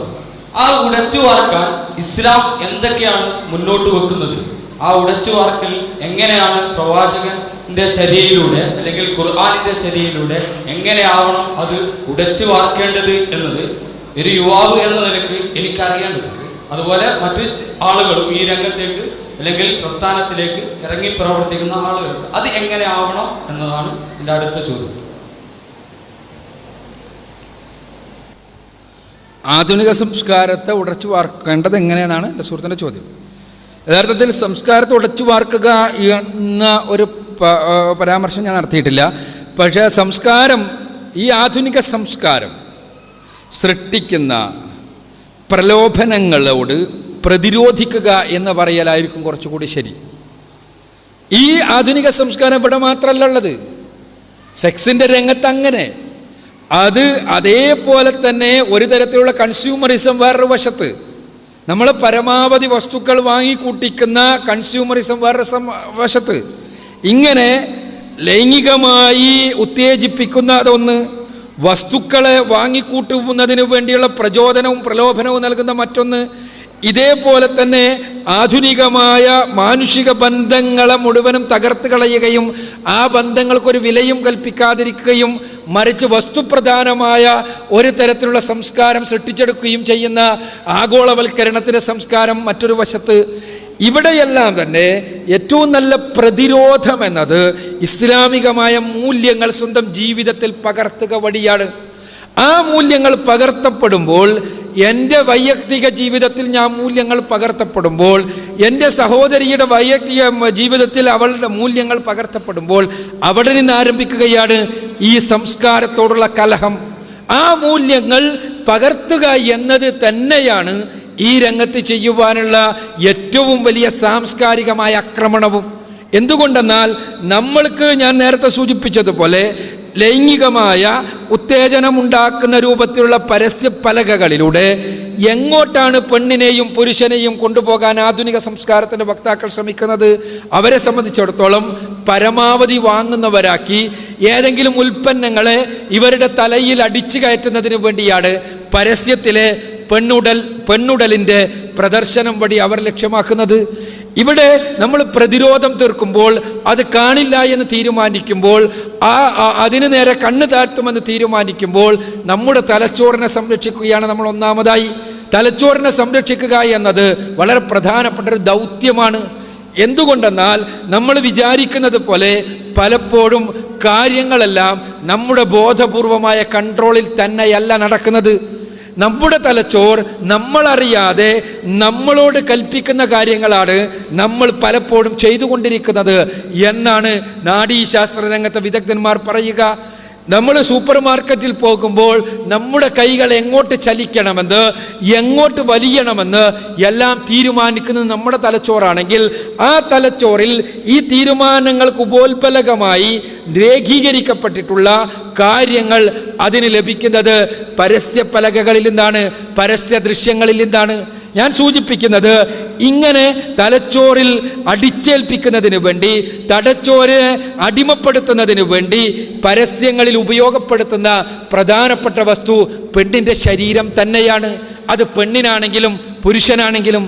ഇതുവഴി ഈ പെണ്ണിൻ്റെ ശരീരം കാണുകയില്ല എന്ന്, അർദ്ധനഗ്നത ആസ്വദിക്കുകയില്ല എന്ന്, ഞാനങ്ങോട്ട് നോക്കുകയില്ല എന്ന് തീരുമാനമെടുക്കുന്ന, കണ്ണ് താഴ്ത്തണമെന്ന പരിശുദ്ധ ഖുർആനിൻ്റെ നിർദ്ദേശത്തിന് ഉപോത്ബലകമായ തീരുമാനമെടുക്കുന്ന പുരുഷനെ സംബന്ധിച്ചിടത്തോളം അവിടെ നിന്ന് എല്ലാ തരത്തിലുമുള്ള ചൂഷണങ്ങൾക്ക് പ്രതിരോധം തീർക്കുകയാണ് അവൻ. ഒന്നാമതായി ഞാൻ നേരത്തെ പറഞ്ഞ 3 തരത്തിലുമുള്ള ചൂഷണങ്ങൾക്ക് ഇങ്ങനെ ജീവിതത്തിൻ്റെ എല്ലാ രംഗത്തും ദൈവികമായ മാർഗനിർദ്ദേശം അനുധാവനം ചെയ്യുമ്പോൾ, പുരുഷനാണെങ്കിലും പെണ്ണാണെങ്കിലും, വസ്ത്രത്തിൻ്റെ വിഷയത്തിലാണെങ്കിലും, ഭക്ഷണത്തിൻ്റെ കാര്യത്തിലാണെങ്കിലും, സാമ്പത്തിക ക്രയവിക്രയങ്ങളുടെ വിഷയങ്ങളിലാണെങ്കിലുമെല്ലാം ദൈവികമായ മാർഗനിർദ്ദേശങ്ങൾ അനുധാവനം ചെയ്യുമ്പോൾ നാം സ്വാഭാവികമായി തന്നെ ഈ സംസ്കാരത്തോട് കലഹിക്കുകയാണ്, അതിനോട് പ്രതിരോധം തീർക്കുകയാണ്. അങ്ങനെ തന്നെയാണ് അടിസ്ഥാനപരമായ മാറ്റമുണ്ടാകേണ്ടത്. ഈ മാറ്റം സ്വാഭാവികമായും വ്യക്തികളിൽ ഉണ്ടാകുമ്പോൾ സ്വാഭാവികമായിട്ടാണ് സാമൂഹിക മാറ്റം ഉണ്ടാകേണ്ടത് എന്നാണ് ഇസ്ലാം പഠിപ്പിക്കുന്നത്. വൈയക്തികമായ ഈ പരിവർത്തനത്തിന് അടിസ്ഥാനപരമായി ഭവിക്കേണ്ടത് വിശ്വാസപരമായ മാറ്റമാണ് എന്നും, കണ്ണ് താഴണമെങ്കിൽ സ്രഷ്ടാവായ തമ്പുരാൻ എന്നോട് കണ്ണ് താഴ്ത്താൻ ആവശ്യപ്പെട്ടിട്ടുണ്ട് എന്നുള്ള ബോധമുണ്ടാവുകയും അത് താഴ്ത്തിയില്ലെങ്കിൽ എനിക്ക് പരലോകത്ത് വലിയ പ്രയാസങ്ങൾ നേരിടുവാനുണ്ട് എന്ന കൃത്യമായ അവബോധം വളരുകയും ചെയ്യുമ്പോൾ മാത്രമേ ഈ കണ്ണ് താഴ്ത്തൽ പ്രക്രിയ നടക്കൂ എന്നതുകൊണ്ട് തന്നെ ഇസ്ലാം ആദ്യമായി മനുഷ്യ മനസ്സുകൾക്കകത്തേക്ക് സന്നിവേശിപ്പിക്കുന്നത് സട്ടാവിലുള്ള ബോധവും പരലോക ബോധവുമാണ്. ആ സന്നിവേശിപ്പിക്കുന്നതിന് വേണ്ടിയുള്ള, അത് ജനങ്ങൾക്ക് പ്രദാനം ചെയ്യുന്നതിന് വേണ്ടിയുള്ള പ്രവർത്തനങ്ങളാണ് യഥാർത്ഥത്തിൽ ഈ സംസ്കാരത്തിലുള്ള പ്രതിരോധമായി, ഈ സംസ്കാരത്തോട് കലഹിക്കുന്നതിന് വേണ്ടിയുള്ള അടിത്തറയായി നമുക്കുണ്ടാകേണ്ടത്. അതാണ് പ്രബോധക പ്രസ്ഥാനങ്ങൾ നിർവഹിക്കേണ്ടത്. മുസ്ലിം വ്യക്തികളുടെയും കടമയതാണ് എന്നാണ് ഞാൻ മനസ്സിലാക്കിയിട്ടുള്ളത്. എൻ്റെ പേര് ഇബ്രാഹിം AK. ഞാൻ താമസിക്കുന്നത് നെടുത്തോട്. എനിക്കുള്ള സംശയം എന്താണെന്ന് വെച്ചാൽ, ഇപ്പോൾ സിംഗപ്പൂർ എല്ലാവരും ഷോർട്ട് ഡ്രസ്സ് ഉപയോഗിച്ചാണ് വനിതകളെല്ലാം പോകുന്നത്. രാത്രി കാലങ്ങളിലും അവിടെ ടാക്സി ഡ്രൈവർമാർ വരെ ഈ സ്ത്രീകളാണ്. അവിടുത്തെ നിയമം വളരെ സ്ട്രിക്റ്റാണ്. കാരണം വെച്ചാൽ ഇവിടെ ഒരു സ്ത്രീ പിടിച്ചു വലിച്ചു എന്നൊക്കെ പറഞ്ഞാൽ, ഒരു പരാതിയായിട്ട് നമ്മുടെ സ്റ്റേഷനിൽ ഒക്കെ ചെന്നാൽ അത് കേസായിട്ട് വരുമ്പോൾ, കോടതിയിൽ വരുമ്പോൾ ആ പെണ്ണിനെ അലിച്ച് നാശാക്കും. അപ്പോൾ ഒന്ന് പിടിച്ചാൽ പോലും വേണ്ടാന്ന് വെച്ചേക്കാം, മിണ്ടണ്ടാന്ന് വിചാരിക്കുന്ന ഒരു കാലം ഇവിടുത്തെ നിയമ രീതിയാണ്. അവിടെ സംബന്ധിച്ചിടത്തോളം എല്ലാ സ്ഥലത്തും ക്യാമറ വെച്ചിട്ടുണ്ട്. അവിടെ മറ്റുള്ള വൃത്തികേടുകൾക്കൊക്കെ ഉള്ള സൗകര്യങ്ങളൊക്കെ ഉണ്ടെങ്കിൽ പോലും അവിടെ സ്ത്രീകൾക്ക് ഇത്രയും പീഡനം വരുന്നില്ല. പീഡനം വന്നാൽ തന്നെ അവിടെ ശക്തമായ നിയമം ഉണ്ട്, നിയമപരമായിട്ട് ശിക്ഷയുണ്ട്. അവിടുത്തെ ശിക്ഷ എന്ന് പറഞ്ഞാൽ അമേരിക്കൻ പൗരനെ ശിക്ഷിച്ചിട്ട് 3 അടി ശിക്ഷിച്ചിട്ട് അമേരിക്കൻ പ്രസിഡന്റ് വിളിച്ചു പറഞ്ഞു ഒന്ന് കുറച്ചു കൊടുക്കാൻ പറഞ്ഞിട്ട് അവിടുത്തെ പ്രസിഡന്റ് പറഞ്ഞു ഇവിടുത്തെ നിയമവ്യവസ്ഥയാണ് ഈ രാജ്യത്തെ നിലനിൽക്കാൻ കാരണം, അതുകൊണ്ട് വേണമെങ്കിൽ 1 അടി കുറച്ച് കൊടുത്തേക്കാം എന്ന് പറഞ്ഞ് കുറച്ച് കൊടുത്തു എന്നാണ് പറയണേ ജോർജ് ബുഷ് അടിക്കുന്ന സമയത്ത്. അപ്പോൾ ഈ നമ്മളോട് പറഞ്ഞേക്കണ കണ്ണ് താഴ്ത്തി നോക്കണമെന്നാണ്. അപ്പോൾ അത് പുരുഷൻ സ്വീകരിച്ചാൽ പോരെ. എന്തെല്ലാം പരസ്യം വന്നാലും ഈ നമുക്ക് ഈ സ്ത്രീ ഈ പ്രശ്നങ്ങൾ ഉണ്ടാവാതെ സ്ത്രീ സുരക്ഷയ്ക്ക് അതല്ലേ. ഇപ്പോൾ ഉദാഹരണത്തിന് ഇപ്പോൾ അവിടെ റൂമുകളിൽ, ലോഡ്ജിൽ താമസിക്കുമ്പോൾ റൂമുകളിൽ വന്ന കുട്ടികളായാലും ആരായാലും, റൂം ബോയ്സ് ആയിട്ട് വന്നവരാണെങ്കിലും എല്ലാം വളരെ ഷോർട്ട് ഡ്രസ് ധരിച്ചിട്ടാണ് വരുന്നത്. അപ്പോൾ അവിടെ ഒന്നും ഇത്ര കണ്ട് പ്രശ്നങ്ങൾ ഉണ്ടാവുന്നില്ല. യാത്രയിലാണ് ഞാൻ പറഞ്ഞത്, ടാക്സി ഒറ്റയ്ക്ക് 3-4 ആണുങ്ങൾ കയറുന്ന ഡ്രൈവറായിട്ട് വരുന്നത് സ്ത്രീയാണ്. അവിടെ പോലും പ്രശ്നമില്ല. അപ്പോൾ അതെന്താണ്? അതിനുള്ള ഒരു വിശദീകരണം തന്നാൽ കൊള്ളാം. സിംഗപ്പൂരിനെ പോലെയുള്ള നാടുകളിൽ സ്ത്രീകൾക്കെതിരെയുള്ള അതിക്രമങ്ങൾ കുറവാണെന്നും, എന്നാൽ അവർ വസ്ത്രം ധാരണത്തിൽ അവർ പറഞ്ഞ പോലെയുള്ള ശ്രദ്ധയില്ല എന്നുമാണ് ഇബ്രാഹിം സാഹിബിൻ്റെ നിരീക്ഷണം. യഥാർത്ഥത്തിൽ ആ നിരീക്ഷണത്തിന് ഉപോത്ബലകമായ കാര്യം അദ്ദേഹം പറയുകയും ചെയ്തു. നിയമം വളരെ കർക്കശമാണ്. ആ കാർക്കശ്യമുള്ളത് കൊണ്ട് ടാക്സി അടക്കമുള്ള, ലിഫ്റ്റ് അടക്കമുള്ള ഏത് പൊതുസ്ഥലങ്ങളിലും കൃത്യമായി ക്യാമറ കണ്ണുകൾ ഉണ്ടാവുകയും പെണ്ണിനെതിരെയുള്ള ഏതൊരു ചലനവും നിരീക്ഷിക്കപ്പെടുകയും അത് പെട്ടെന്ന് തന്നെ കോടതികളിലെത്തുകയും അത് ശക്തമായി തന്നെ നിയമം കുറ്റവാളിക്കെതിരെ നിയമം നടപ്പാക്കുകയും ചെയ്യുന്ന അവസ്ഥാവിശേഷം ഉണ്ടാകുന്നത് കൊണ്ട് തന്നെ ആണുങ്ങൾക്ക് പേടിയുണ്ട്. ആ പേടി അവിടെ കാണുന്നുണ്ട്. എന്നിട്ട് പോലും സിംഗപ്പൂരിൽ പെണ്ണിനെതിരെയുള്ള പീഡനങ്ങളൊന്നുമില്ലേ? ഉണ്ട്. ഇല്ല എന്ന് നമ്മൾ വെറുതെ വിചാരിക്കുന്നതാണ്. നമ്മൾ സിംഗപ്പൂരിലാണെങ്കിലും ഇതേപോലെയുള്ള നിയമങ്ങൾ നിലനിൽക്കുന്ന മറ്റ് നാടുകളിലാണെങ്കിലും എല്ലാം ആ തലങ്ങളിൽ പെണ്ണിനെതിരെയുള്ള പീഡനങ്ങളും പ്രശ്നങ്ങളുമുണ്ട്. അതിന് ഘട്ടങ്ങളായി കടന്നു പോകുന്നുമുണ്ട്. പക്ഷേ ബഹുമാനായ ഇബ്രാഹിം സാഹിബ് സൂചിപ്പിച്ചതുപോലെ തന്നെ ഇന്ത്യയെ പോലെയുള്ള സ്ഥലങ്ങളിൽ നിയമം നടപ്പാക്കുന്ന രംഗങ്ങളിൽ ഉള്ള അലംഭാവം പലപ്പോഴും ഈ കുറ്റവാളികൾക്ക് സ്വൈരവിഹാരം നടത്തുവാൻ ഉള്ള സാഹചര്യം സൃഷ്ടിക്കുന്നുണ്ട്. ആ സാഹചര്യത്തോടൊന്നും തന്നെ, ആ സാഹചര്യം സൃഷ്ടിക്കുന്ന കാര്യത്തോടൊന്നും തന്നെ നമ്മളെതിര് പറയുന്നില്ല. അത് ശരി തന്നെയാണ്. പക്ഷേ സിംഗപ്പൂരിനെ പോലെയുള്ള നാട്ടിൽ നിങ്ങൾക്ക് തന്നെ അവിടെ പോയിട്ടുള്ള ആളുകൾക്ക് തന്നെ അറിയാവുന്ന കാര്യമാണ്. അവിടെ ലൈംഗികത എന്ന് പറയുന്നത് യഥേഷ്ടം ലഭ്യമാകുന്ന സാധനവുമാണ്. അത് ഓഫീസുകളിലാണെങ്കിലും അല്ലാത്ത സ്ഥലങ്ങളിലാണെങ്കിലുമെല്ലാം സ്ത്രീ പുരുഷ ബന്ധത്തിന് ആ രൂപത്തിലുള്ള തടസ്സങ്ങളോ നിയമപരമായ വിലക്കുകളോ ഒന്നുമില്ല. അവൾക്കെതിരെ അതിക്രമം ഉണ്ടാകുമ്പോൾ മാത്രമാണ് പ്രശ്നം ഉണ്ടാവുന്നത്. ആ അതിക്രമം തന്നെ അവൾക്ക് ഇഷ്ടമില്ലാതെയാകുമ്പോൾ ഒരു ഇഷ്യൂ ഉണ്ടാകുമ്പോഴാണ് പ്രശ്നമാകുന്നത്. ആ ഇഷ്യൂ ഉണ്ടാകുമ്പോൾ സ്വാഭാവികമായിട്ടും പ്രശ്നമാകും. അതിനാണെങ്കിൽ രേഖകളുണ്ടാകും. ആ രേഖകൾ ക്യാമറ കണ്ണുകളിൽ നിന്നും മറ്റുമെല്ലാം പിടിച്ചെടുക്കപ്പെടുകയും ചെയ്യും. അപ്പോൾ നിയമം നടപ്പാക്കുന്നത് കൊണ്ട്, നിയമം കൃത്യമായി നടപ്പാക്കുന്നത് കൊണ്ട് പെണ്ണിനെതിരെയുള്ള അക്രമങ്ങൾ മാത്രമല്ല ഏത് അതിക്രമങ്ങളെയും ഒരു പരിധിവരെ നമുക്ക് തടയാൻ കഴിയും. സംശയമൊന്നുമില്ല. ഏത് അതിക്രമങ്ങളെയും, അത് പെണ്ണിനെതിരെയുള്ളതാണെങ്കിലും പുരുഷനെതിരെയുള്ളതാണെങ്കിലും സാമ്പത്തികമായ അതിക്രമങ്ങളാണെങ്കിലും അതല്ലെങ്കിൽ സാമൂഹികമായ മറ്റു തിന്മകളാണെങ്കിലും എല്ലാം നന്നായി നിയമം നടപ്പാക്കപ്പെടുന്ന അവസ്ഥയുണ്ടെങ്കിൽ ഒരു പരിധിവരെ പിടിച്ചു നിൽക്കാൻ കഴിയുമെന്നുള്ളത് വസ്തുതയാണ്. എന്നാൽ പെണ്ണിനെതിരെയുള്ള അതിക്രമം എന്ന് പറയുമ്പോൾ പെണ്ണടക്കം പെണ്ണ് എതിർക്കുന്നത് മാത്രമേ പെണ്ണിനെതിരെയുള്ള അതിക്രമമാകൂ എന്നുള്ള അടിത്തറയിലാണ് പലപ്പോഴും നമ്മളെല്ലാം സംസാരിക്കുന്നത്. യഥാർത്ഥത്തിൽ പെണ്ണിൻ്റെ ശരീരവും ശാരീരിക ഘടനയും പുരുഷൻ്റെ ശരീരവും ശാരീരിക ഘടനയും രണ്ടുപേരുടെയും മാനസിക ഘടനയുമെല്ലാം എടുത്ത് കൃത്യമായി പരിശോധിക്കുമ്പോൾ നമ്മൾക്ക് പറയേണ്ടി വരുന്ന ഒരു വസ്തുത, പെണ്ണ് ഇഷ്ടപ്പെട്ടിട്ടാണെങ്കിൽ പോലും വൈവാഹിക ബന്ധത്തിലൂടെയല്ലാതെ നിയമപരമായ കൃത്യമായ ഉത്തരവാദിത്തങ്ങൾ പരസ്പരം നിർവചിച്ചുകൊണ്ടുള്ള ബന്ധത്തിലൂടെയല്ലാതെ നടക്കുന്ന ഏത് ശാരീരിക വീഴ്ചകളും പെണ്ണിനെതിരെയുള്ള അതിക്രമമാണ്. പെണ്ണിൻ്റെ ശരീരത്തിന്, മനസ്സിന്, അവളുടെ അസ്തിത്വത്തിനെല്ലാം നേരെയുള്ള അതിക്രമമാണ്. അതേസമയം പുരുഷനെ സംബന്ധിച്ചിടത്തോളം ഈ ബന്ധം വഴി ഒരു ഉത്തരവാദിത്തമില്ല. ജീവശാസ്ത്രപരമായി തന്നെ അവന് യാതൊരു പ്രയാസവും അതുവഴി ഉണ്ടാകണില്ല. പെണ്ണിനതല്ലല്ലോ. അപ്പോൾ ഞാൻ പറഞ്ഞു വരുന്നത്, യഥാർത്ഥത്തിൽ ഇങ്ങനെയെല്ലാം പറയുന്ന നാടുകളിൽ സ്ത്രീകൾക്കെതിരെ അതിക്രമം ഉണ്ടാകുന്നില്ല എന്ന് പറയുമ്പോഴും അതിക്രമം ഉണ്ടാകുന്നുണ്ട് എന്നുള്ളതാണ് സത്യം. പേർഷ്യൻ നാടുകളിൽ നമുക്കറിയാവുന്നതാണ്. ഈ തായ്ലൻഡിനെ പോലെയുള്ള സ്ഥലങ്ങൾ സെക്സ് ടൂറിസത്തിൻ്റെ സ്വർഗം എന്നറിയപ്പെടുന്ന സ്ഥലങ്ങൾ, അവിടെ പെണ്ണിനെതിരെ അതിക്രമം നടക്കണില്ല എന്ന് നമുക്ക് വേണമെങ്കിൽ പറയാം. നടക്കുന്നുണ്ടെങ്കിൽ പോലും പക്ഷേ സെക്സ് വളരെ വ്യാപകമാവുകയും കണ്ണാടി ചില്ലുകളിൽ പെണ്ണുങ്ങളെ പ്രദർശിപ്പിച്ച് അവർക്ക് നമ്പറിട്ട് ആ നമ്പർ എഴുതി കൊടുത്ത് സ്വന്തം സ്വകാര്യതകളിലേക്ക് കൊണ്ടുവന്ന് അതിന് പേയ്മെൻറ്റ് നടത്തി, ഇതെല്ലാം യഥാർത്ഥത്തിൽ പെണ്ണ് ഇഷ്ടപ്പെട്ടിട്ടാണ് എന്ന് നമ്മൾ പറയുന്നു, വിചാരിക്കുന്നു. അങ്ങനെ ലോകം നമുക്ക് പറയിപ്പിക്കാൻ വേണ്ടി പഠിപ്പിച്ചു തരുന്നു.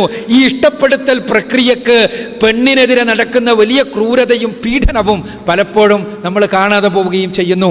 ഇതാണ് സിംഗപ്പൂരിലാണെങ്കിലും മറ്റ് സ്ഥലങ്ങളിലാണെങ്കിലുമെല്ലാം പെണ്ണുടലിൻ്റെ വിപണി നടക്കുന്ന സ്ഥലങ്ങളിൽ കാണുന്നത്. എന്നാൽ ഇബ്രാഹിം സാഹിബ് നിരീക്ഷിച്ചതുപോലെ തന്നെ നിയമം കർക്കശമായി നടപ്പാക്കുകയും ഇസ്ലാമികമായ നിയമം നാം പിന്തുടരുകയും ചെയ്താൽ, അഥവാ കണ്ണ് താഴ്ത്തുക എന്ന നിയമം പിന്തുടരുകയും ചെയ്താൽ തീർച്ചയായും ഒരു നല്ലൊരു പരിധിവരെ സ്ത്രീകൾക്കെതിരെയുള്ള അതിക്രമങ്ങൾക്ക് അറുതിയുണ്ടാക്കാൻ കഴിയും എന്നുള്ള വസ്തുത അംഗീകരിച്ചുകൊണ്ട് തന്നെ അത് മാത്രം പോരാ എന്നുള്ള കാര്യമാണ് ഞാനിവിടെ സൂചിപ്പിക്കുന്നത്. എൻ്റെ സംശയം വിഷയാധിഷ്ഠിതമല്ല, എന്നിരുന്നാലും എൻ്റെ സംശയം ദൂരീകരിച്ചു തരണമെന്ന് ഞാൻ അഭ്യർത്ഥിക്കുകയാണ്. നമുക്കറിയാം, കമ്പ്യൂട്ടർ എന്ന് കണ്ടുപിടിച്ചത് ചാൾസ് ബാബേജ് എന്ന, എൻ്റെ തൊണ്ടക്ക് കുറച്ച് പ്രശ്നമുണ്ട്, ചാൾസ് ബാബേജ് എന്ന ശാസ്ത്രജ്ഞനാണ് അതുപോലെ തന്നെ ടെലിവിഷൻ കണ്ടുപിടിച്ചത് ജോൺ ബയാർഡ് എന്ന ക്രൈസ്തവനായ ശാസ്ത്രജ്ഞനാണ്. നേഗൽ എംബസ്റ്റ് എന്ന ശാസ്ത്രജ്ഞൻ അടുത്ത കാലത്ത് പറയുകയുണ്ടായി, ഭൂമിയുടെ നാശം ഭ്രമണപഥത്തിൽ നിന്ന് തെറ്റലാണെന്ന്. അതുപോലെ തന്നെ അടുത്തിടെ വേറൊരു ശാസ്ത്ര സിദ്ധാന്തം 10 പ്രകാശവർഷങ്ങൾക്കിടയിൽ ഒരു സൂപ്പർനോവ ഭൂമിയെ തകർക്കുമെന്നാണ്. എന്നാൽ 1400 വർഷങ്ങൾക്ക് മുമ്പ് വിശുദ്ധ ഖുർആൻ യാസീൻ എന്ന സൂറത്തിൽ പറയുന്നു, വൽഖബറ ഖദ്ദർനാഹു മനാസില ലശംസു യൻബഗില. ആ ഒരു ആയത്ത് ഞാൻ പറഞ്ഞത് ഈ 1400 വർഷങ്ങൾക്ക് മുമ്പ് ഖുർആനിലുള്ള കാര്യങ്ങളാണ് ഈ 21-ാം നൂറ്റാണ്ടിൽ ഇവിടെ സംഭവിച്ചുകൊണ്ടിരിക്കുന്നത്. പക്ഷേ ഈ സമുദായത്തിന് മാത്രം ഈ ശാസ്ത്ര മേഖല മൊത്തം കൈയടക്കി വെച്ചുകൊണ്ടിരിക്കുന്നത് ഒന്നോടെ ജൂത ശാസ്ത്രജ്ഞന്മാരാണ്, അല്ലെങ്കിൽ ക്രൈസ്തവ ശാസ്ത്രജ്ഞന്മാരാണ്. എന്തുകൊണ്ട് ഈ സമുദായത്തിന് ശാസ്ത്ര ലോകത്ത് ഒരുവൻ സംഭാവന കൊടുക്കുവാൻ ഈ ഖുർആനിനെ ആസ്പദമാക്കി സാധിച്ചില്ല എന്നാണ് എൻ്റെ ചോദ്യം. എന്തുകൊണ്ടാണ് പരിശുദ്ധ ഖുർആൻ്റെ അടിസ്ഥാനത്തിൽ ശാസ്ത്രലോകത്ത് സംഭാവനകൾ അർപ്പിക്കുവാൻ ഈ സമുദായത്തിന് കഴിയാതിരുന്നത് എന്നാണ് സുഹൃത്തിൻ്റെ ചോദ്യം. ഇവിടെ ശാസ്ത്രം എന്താണ് എന്നും ശാസ്ത്രലോകത്തെ സംഭാവനകൾ എന്താണ് എന്നും ഇന്ന് നടക്കുന്ന സംഭാവനകളുടെ പിന്നിലുള്ള കാര്യങ്ങൾ എന്താണ് എന്നുമെല്ലാം നമ്മൾ മനസ്സിലാക്കുമ്പോൾ ഈ കാര്യങ്ങൾ വ്യക്തമാകുമെന്നാണ് എനിക്ക് തോന്നുന്നത്.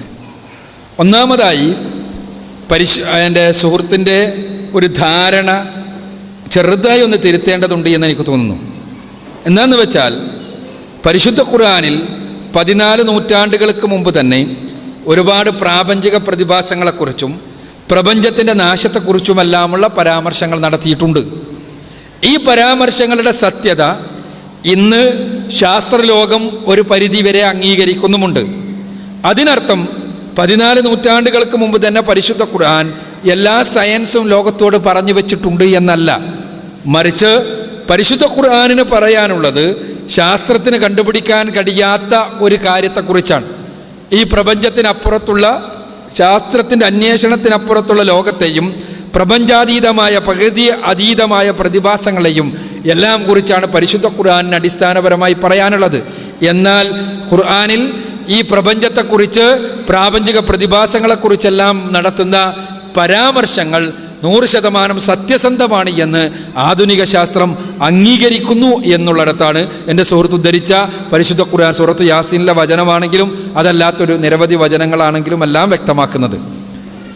എന്തുകൊണ്ട് പരിശുദ്ധ ഖുർആൻ അനുസരിച്ചുള്ള ഒരു സമൂഹത്തിൽ ശാസ്ത്രജ്ഞന്മാർ വേണ്ടത്രയുണ്ടാകുന്നില്ല? യഥാർത്ഥത്തിൽ നിങ്ങൾ ഏത് ലോകത്തെ ശാസ്ത്രശാഖകളും എടുത്ത് പരിശോധിക്കുക, ഈ ശാസ്ത്രശാഖകളെല്ലാം ആ ശാഖകളെല്ലാം അതിവിടെ ആദിമ കാലഘട്ടത്തിൽ ആരാണ് വളർത്തിക്കൊണ്ടുവന്നത് എന്ന ചോദ്യത്തിന് ശാസ്ത്ര ചരിത്രം അറിയുന്ന എല്ലാവർക്കുമുള്ള ഉത്തരം അത് മുസ്ലിങ്ങളായിരുന്നു എന്നാണ്. മുസ്ലിങ്ങളായിരുന്നു എന്നാണ്. ഏത് ശാസ്ത്ര ശാഖയെടുത്താലും കെമിസ്ട്രി അൽക്കെമിയിൽ നിന്നാണ്. അൽക്കെമി എന്ന് പറയുന്ന രാസവസ്തുക്കളെക്കുറിച്ചുള്ള പഠനം, ആ രാസവസ്തുക്കളെക്കുറിച്ചുള്ള പഠനം അറബ് ലോകത്താണ് ഉണ്ടായത്. ആ അറബ് ലോകത്ത് നിന്ന് അൽക്കെമി എന്ന അലിഫ്ലാമയും വെച്ചുകൊണ്ടുള്ള പദമാണ് പിന്നീട് കെമിസ്ട്രിയായി മാറുന്നത്. അതേപോലെ മൂസൽ ഖവാരിസ്മി എന്ന് പറയുന്ന ശാസ്ത്രജ്ഞനാണ് ഇന്ന് നമ്മൾ പഠിക്കുന്ന ട്രിഗ്നോമെട്രി തുടങ്ങുന്നത്. അതേപോലെ തന്നെ റാസിയാണ് ആകാശഗോളങ്ങളെക്കുറിച്ചുള്ള പഠനത്തിന് കൃത്യമായ ഒരു സിസ്റ്റം ഉണ്ടാക്കി കൊടുത്തത്. നമ്മുടെ ശരീരശാസ്ത്രവുമായി ബന്ധപ്പെട്ട പഠനങ്ങളുടെ പിതാവായി അറിയപ്പെടുന്നത് പോലും ഇബ്നു സീനയെ പോലെയുള്ള ശാസ്ത്രജ്ഞന്മാരാണ്. ഇബ്നു റുഷ്ദിനെ പോലെയുള്ള ശാസ്ത്രജ്ഞന്മാർ പ്രാപഞ്ചിക പഠനരംഗത്തെ ഏറ്റവും അടിസ്ഥാനപരമായ തത്വങ്ങൾ ലോകത്തിന് സംഭാവന ചെയ്തവരാണ്. ഇവരെല്ലാം എന്തുകൊണ്ട് ശാസ്ത്രലോകത്ത് പ്രവർത്തിച്ചു? അവർ ശാസ്ത്രലോകത്ത് പ്രവർത്തിക്കുന്ന സമയത്ത് ശാസ്ത്രം പണം നേടിത്തരുന്ന ഒരു ഏർപ്പാടായിരുന്നില്ല. അവർ പരിശുദ്ധ ഖുർആനിൽ നിന്ന് പ്രചോദനം ഉൾക്കൊണ്ടു.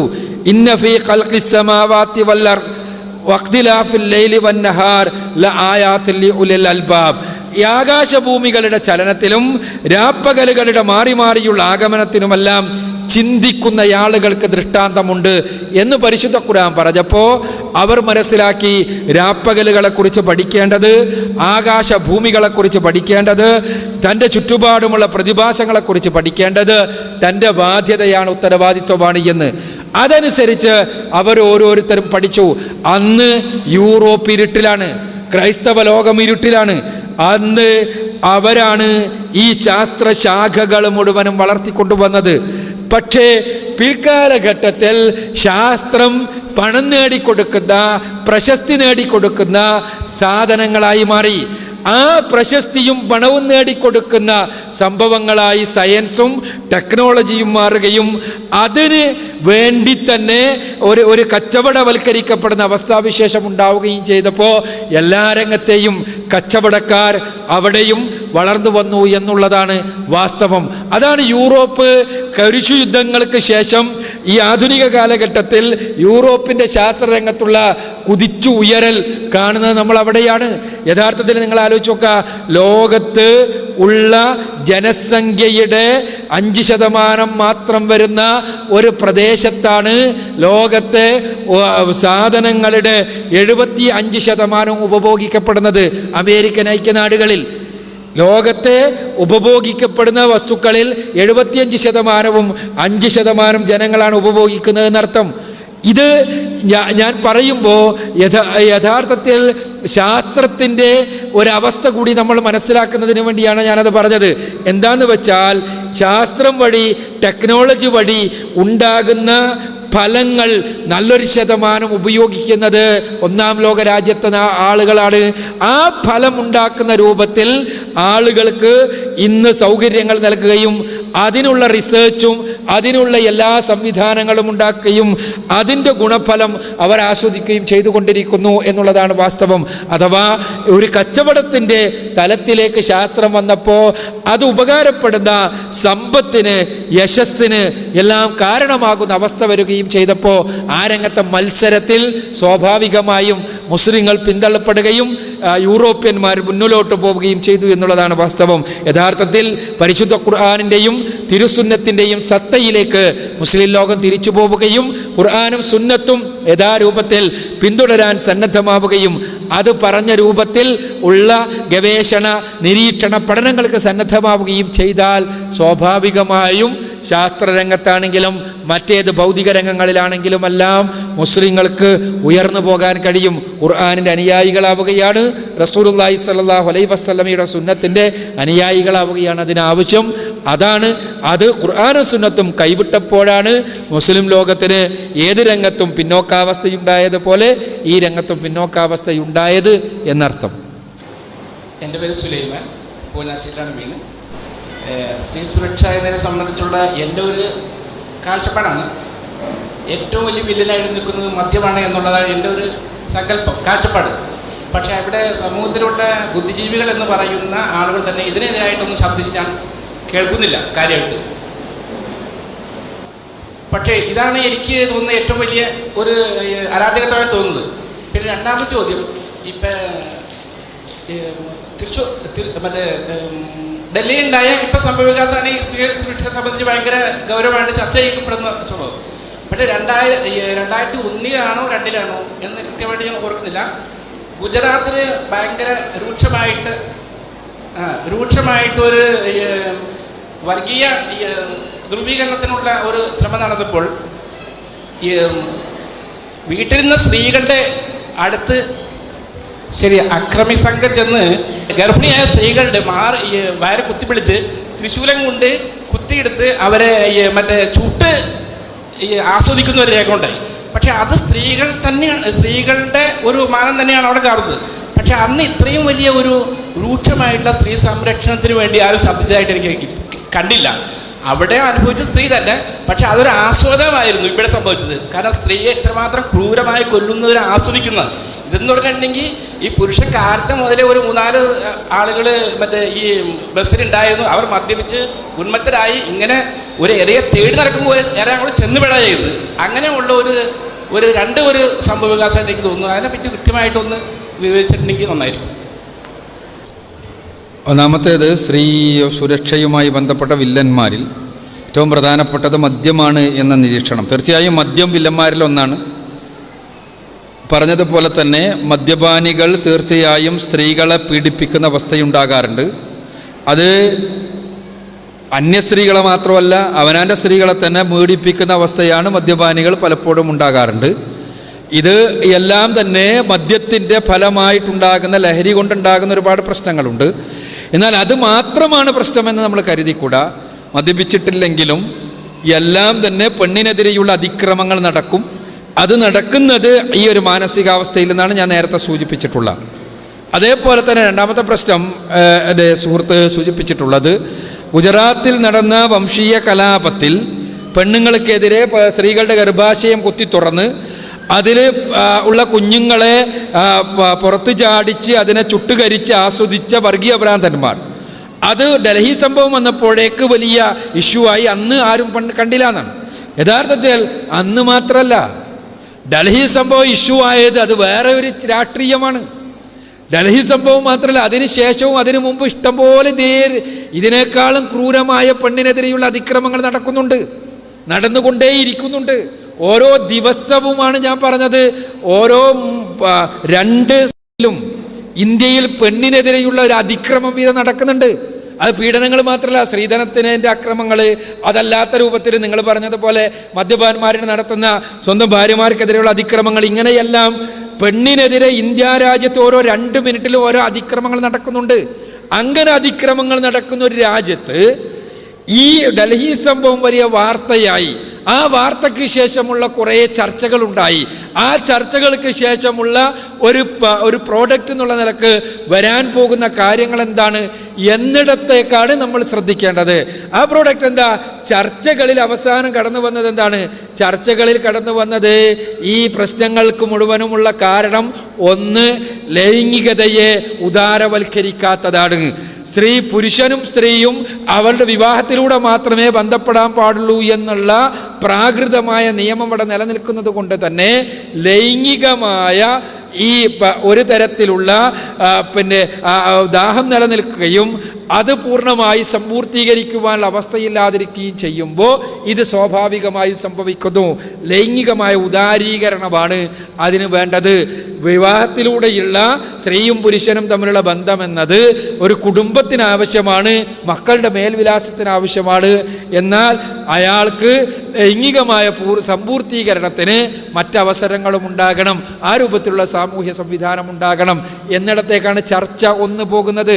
രണ്ടാമത്തേത് പോകുന്നത് ലൈംഗിക വിദ്യാഭ്യാസം ഇല്ലാത്തത് കൊണ്ടാണ് ഈ പ്രശ്നങ്ങൾക്ക് കാരണം എന്നിടത്താണ്.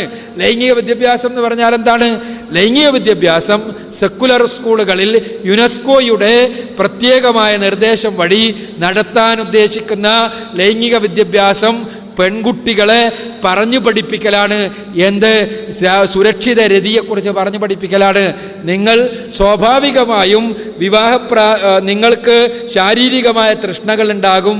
ആ തൃഷ്ണകളുള്ളതിന് ശേഷവും നിങ്ങൾക്ക് ജോലിക്ക് വേണ്ടി നിങ്ങൾ പഠിക്കുമ്പോൾ ഒരുപാട് കാലം നിങ്ങളുടെ പഠനകാലം നീണ്ടു നിൽക്കും. അങ്ങനെ നിൽക്കുന്ന സമയത്ത് നിങ്ങൾക്ക് പുരുഷന്മാരോട് ഇഷ്ടം തോന്നും, ലൈംഗിക വികാരം തോന്നും, തൃഷ്ണ തോന്നും. ആ തൃഷ്ണ തോന്നുന്ന സന്ദർഭത്തിൽ ശരീരത്തെ നിയന്ത്രിക്കാൻ കഴിയുന്നില്ലെങ്കിൽ പക്ഷേ നിങ്ങൾ ശരീരത്തെ സുരക്ഷിതമാക്കി വെക്കാൻ ശ്രദ്ധിക്കണം. ആ സുരക്ഷിതത്വം ഉറകളിലൂടെയാണെങ്കിലും മറ്റു മാർഗങ്ങളിലൂടെയാണെങ്കിലുമെല്ലാം ഗർഭിണിയാകാതെയും ലൈംഗിക രോഗങ്ങൾ വരാതിരിക്കുകയും ശ്രദ്ധിക്കേണ്ടത് നിങ്ങളുടെ ഉത്തരവാദിത്വമാണ് എന്ന് ശാസ്ത്രീയമായി പഠിപ്പിക്കുന്നതിൻ്റെ പേരാണ് യുനെസ്കോയുടെ കീഴിൽ നടക്കുന്ന ലൈംഗിക വിദ്യാഭ്യാസം. രണ്ടാമതായി പറഞ്ഞത് അവിടേക്കാണ്. ഈ ലൈംഗിക വിദ്യാഭ്യാസമാണ് 1980കളിൽ തായ്ലൻഡിൽ നടപ്പാക്കിയത്. അതിൻ്റെ ഫലം എന്താണ്? ഇന്ന് തായ്ലൻഡിൽ പോയി നോക്കിയാൽ അറിയാം. സ്കൂളുകൾ വിടുന്ന സമയത്ത് പോലും അവിടെ പോയിരുന്ന് പെൺകുട്ടികളെ കിടപ്പറകളിലേക്ക് ക്ഷണിക്കാൻ പറ്റുന്ന രൂപത്തിൽ അവിടുത്തെ സമൂഹത്തിൻ്റെ മനസ്സ് ആ രൂപത്തിലാക്കി മാറ്റി എന്നുള്ളതാണ് യുനെസ്കോ ചെയ്ത കാര്യം. ഞാൻ സൂചിപ്പിക്കുന്നത് ഈ ലൈംഗിക വിദ്യാഭ്യാസം ഇന്ത്യയിലും നടപ്പാക്കാൻ ചിലരുദ്ദേശിക്കുന്നു.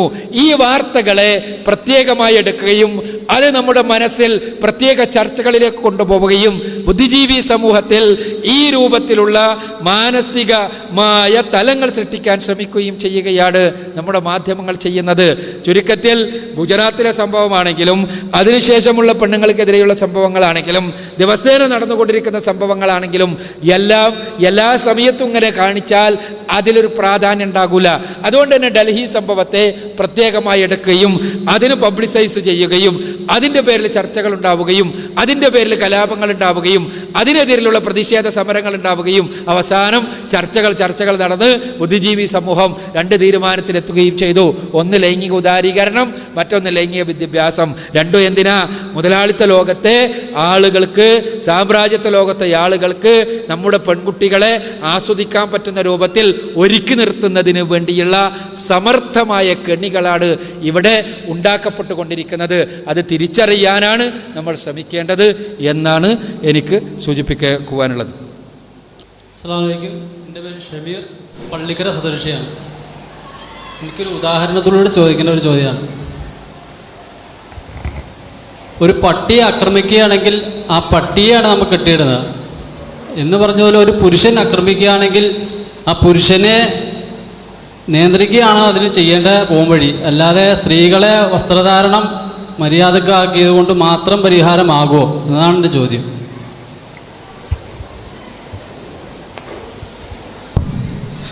പട്ടി കടിക്കുകയാണെങ്കിൽ പട്ടിനെ കെട്ടിയിടണം. പട്ടി കടിക്കുകയാണെങ്കിൽ പട്ടിനെ കെട്ടിയിടണം. അതേപോലെ പുരുഷൻ അക്രമിയാവുകയാണെങ്കിൽ പുരുഷനെ കെട്ടിയിടുകയാണ് വേണ്ടത്. അയാൾക്ക് നിയമം ഉണ്ടാവുകയാണ് വേണ്ടത്. അതല്ലാതെ പെണ്ണിൻ്റെ വസ്ത്രധാരണം കൊണ്ട് മാത്രം കാര്യമുണ്ടോന്ന്. പെണ്ണിൻ്റെ വസ്ത്രധാരണം കൊണ്ട് മാത്രം കാര്യമുണ്ടെന്ന് ഇവിടെ ആരും പറഞ്ഞിട്ടില്ല.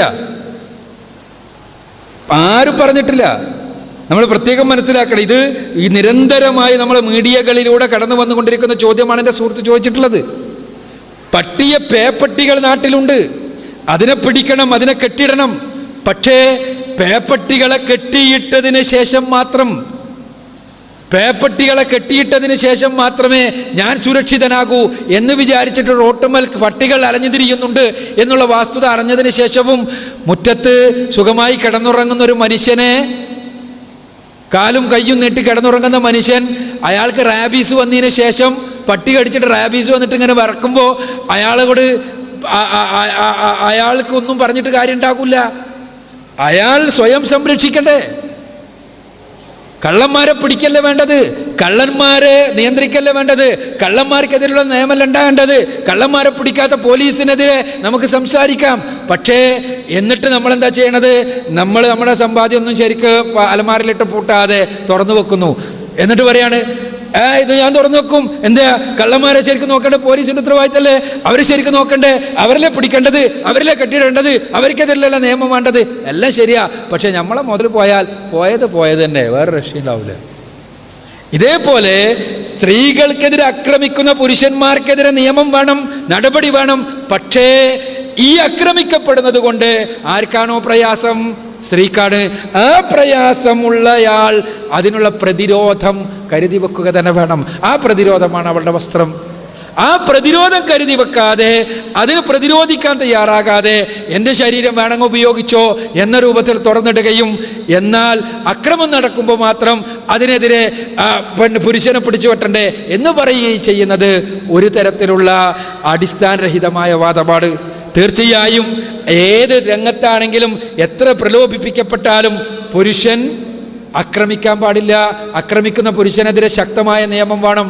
പക്ഷേ പ്രലോഭിപ്പിക്കുന്ന വസ്ത്രം ധരിക്കുന്ന സ്ത്രീയും ഈ ആക്രമിക്കുന്ന പുരുഷൻ്റെ അക്രമത്തിന് കാരണമാകുന്നു എന്നാണ് ഞാൻ പറഞ്ഞതിൻ്റെ ചുരുക്കം. അത് മനസ്സിലാക്കാത്തത് കൊണ്ടാണ് പലപ്പോഴും മീഡിയകളിൽ എൻ്റെ സുഹൃത്ത് ഉദ്ധരിച്ചതുപോലെയുള്ള ഉദാഹരണങ്ങൾ കടന്നു വരുന്നത്. റാബീസ് പേടിക്കുന്നുണ്ടെങ്കിൽ എനിക്ക് റാബീസ്, എനിക്ക് പേ പിടിക്കരുത് എന്ന് ഞാൻ ആഗ്രഹിക്കുന്നുണ്ടെങ്കിൽ ഞാൻ ആദ്യം പട്ടിയൊന്നും ഇല്ലാത്തടത്ത് കിടന്നുറങ്ങണം. പട്ടി കിടന്ന് വരുമ്പോൾ നമ്മൾ ശ്രദ്ധിക്കണം. പട്ടി വരുന്ന സമയത്ത് ഓടി രക്ഷപ്പെടാൻ പറ്റുമോ ഓടി രക്ഷപ്പെടണം. ഇതൊന്നും ചെയ്യാതെ ആ പട്ടിനെ പിടിക്കാതെ പോലീസിൻ്റെ ഉത്തരവാദിത്തമല്ലേ, അത് പിടിക്കാത്തവർ അതല്ലേ ചെയ്യേണ്ടത് എന്ന് പറഞ്ഞിട്ട് പട്ടി കടന്നു വരുമ്പോഴും നമ്മളിങ്ങനെ മേപ്പെട്ട് നോക്കി നിന്നാൽ പട്ടി കടിക്കും, പട്ടി പോകും, റാബിസ് നമുക്കാ പിടിക്കുക. അതുകൊണ്ട് തന്നെ നമ്മൾ ശ്രദ്ധിച്ചേ പറ്റൂ. ആ ശ്രദ്ധിക്കുകയും അതോടൊപ്പം തന്നെ പട്ടിക്കെതിരെയുള്ള നടപടി ഉണ്ടാവുകയും ചെയ്യണം എന്നാണ് നമുക്ക് ആ വിഷയത്തിൽ സൂചിപ്പിക്കേണ്ടത്. സ്ത്രീകൾക്ക് നേരെയുള്ള അക്രമങ്ങൾ ഏറ്റവും കൂടുതൽ ഉണ്ടാകുന്നത് മീഡിയ വഴിയാണെന്ന് താങ്കൾ പറഞ്ഞു. അപ്പോൾ അങ്ങനെയാണെങ്കിൽ അങ്ങനെയുള്ള മീഡിയകൾക്ക് വേണ്ടി അതിൻ്റെ ഉദ്ഘാടന ചടങ്ങിൽ പങ്കെടുക്കുകയും അതിൻ്റെ നന്മയ്ക്ക് വേണ്ടി അള്ളാഹുവിനോട് പ്രാർത്ഥിക്കുകയും നമ്മളുടെ ഇതിൽപ്പെട്ട ആളുകൾ തന്നെ ചെന്ന് ചെയ്യുന്നത്, അതിൻ്റെ വിധി എന്താണ്?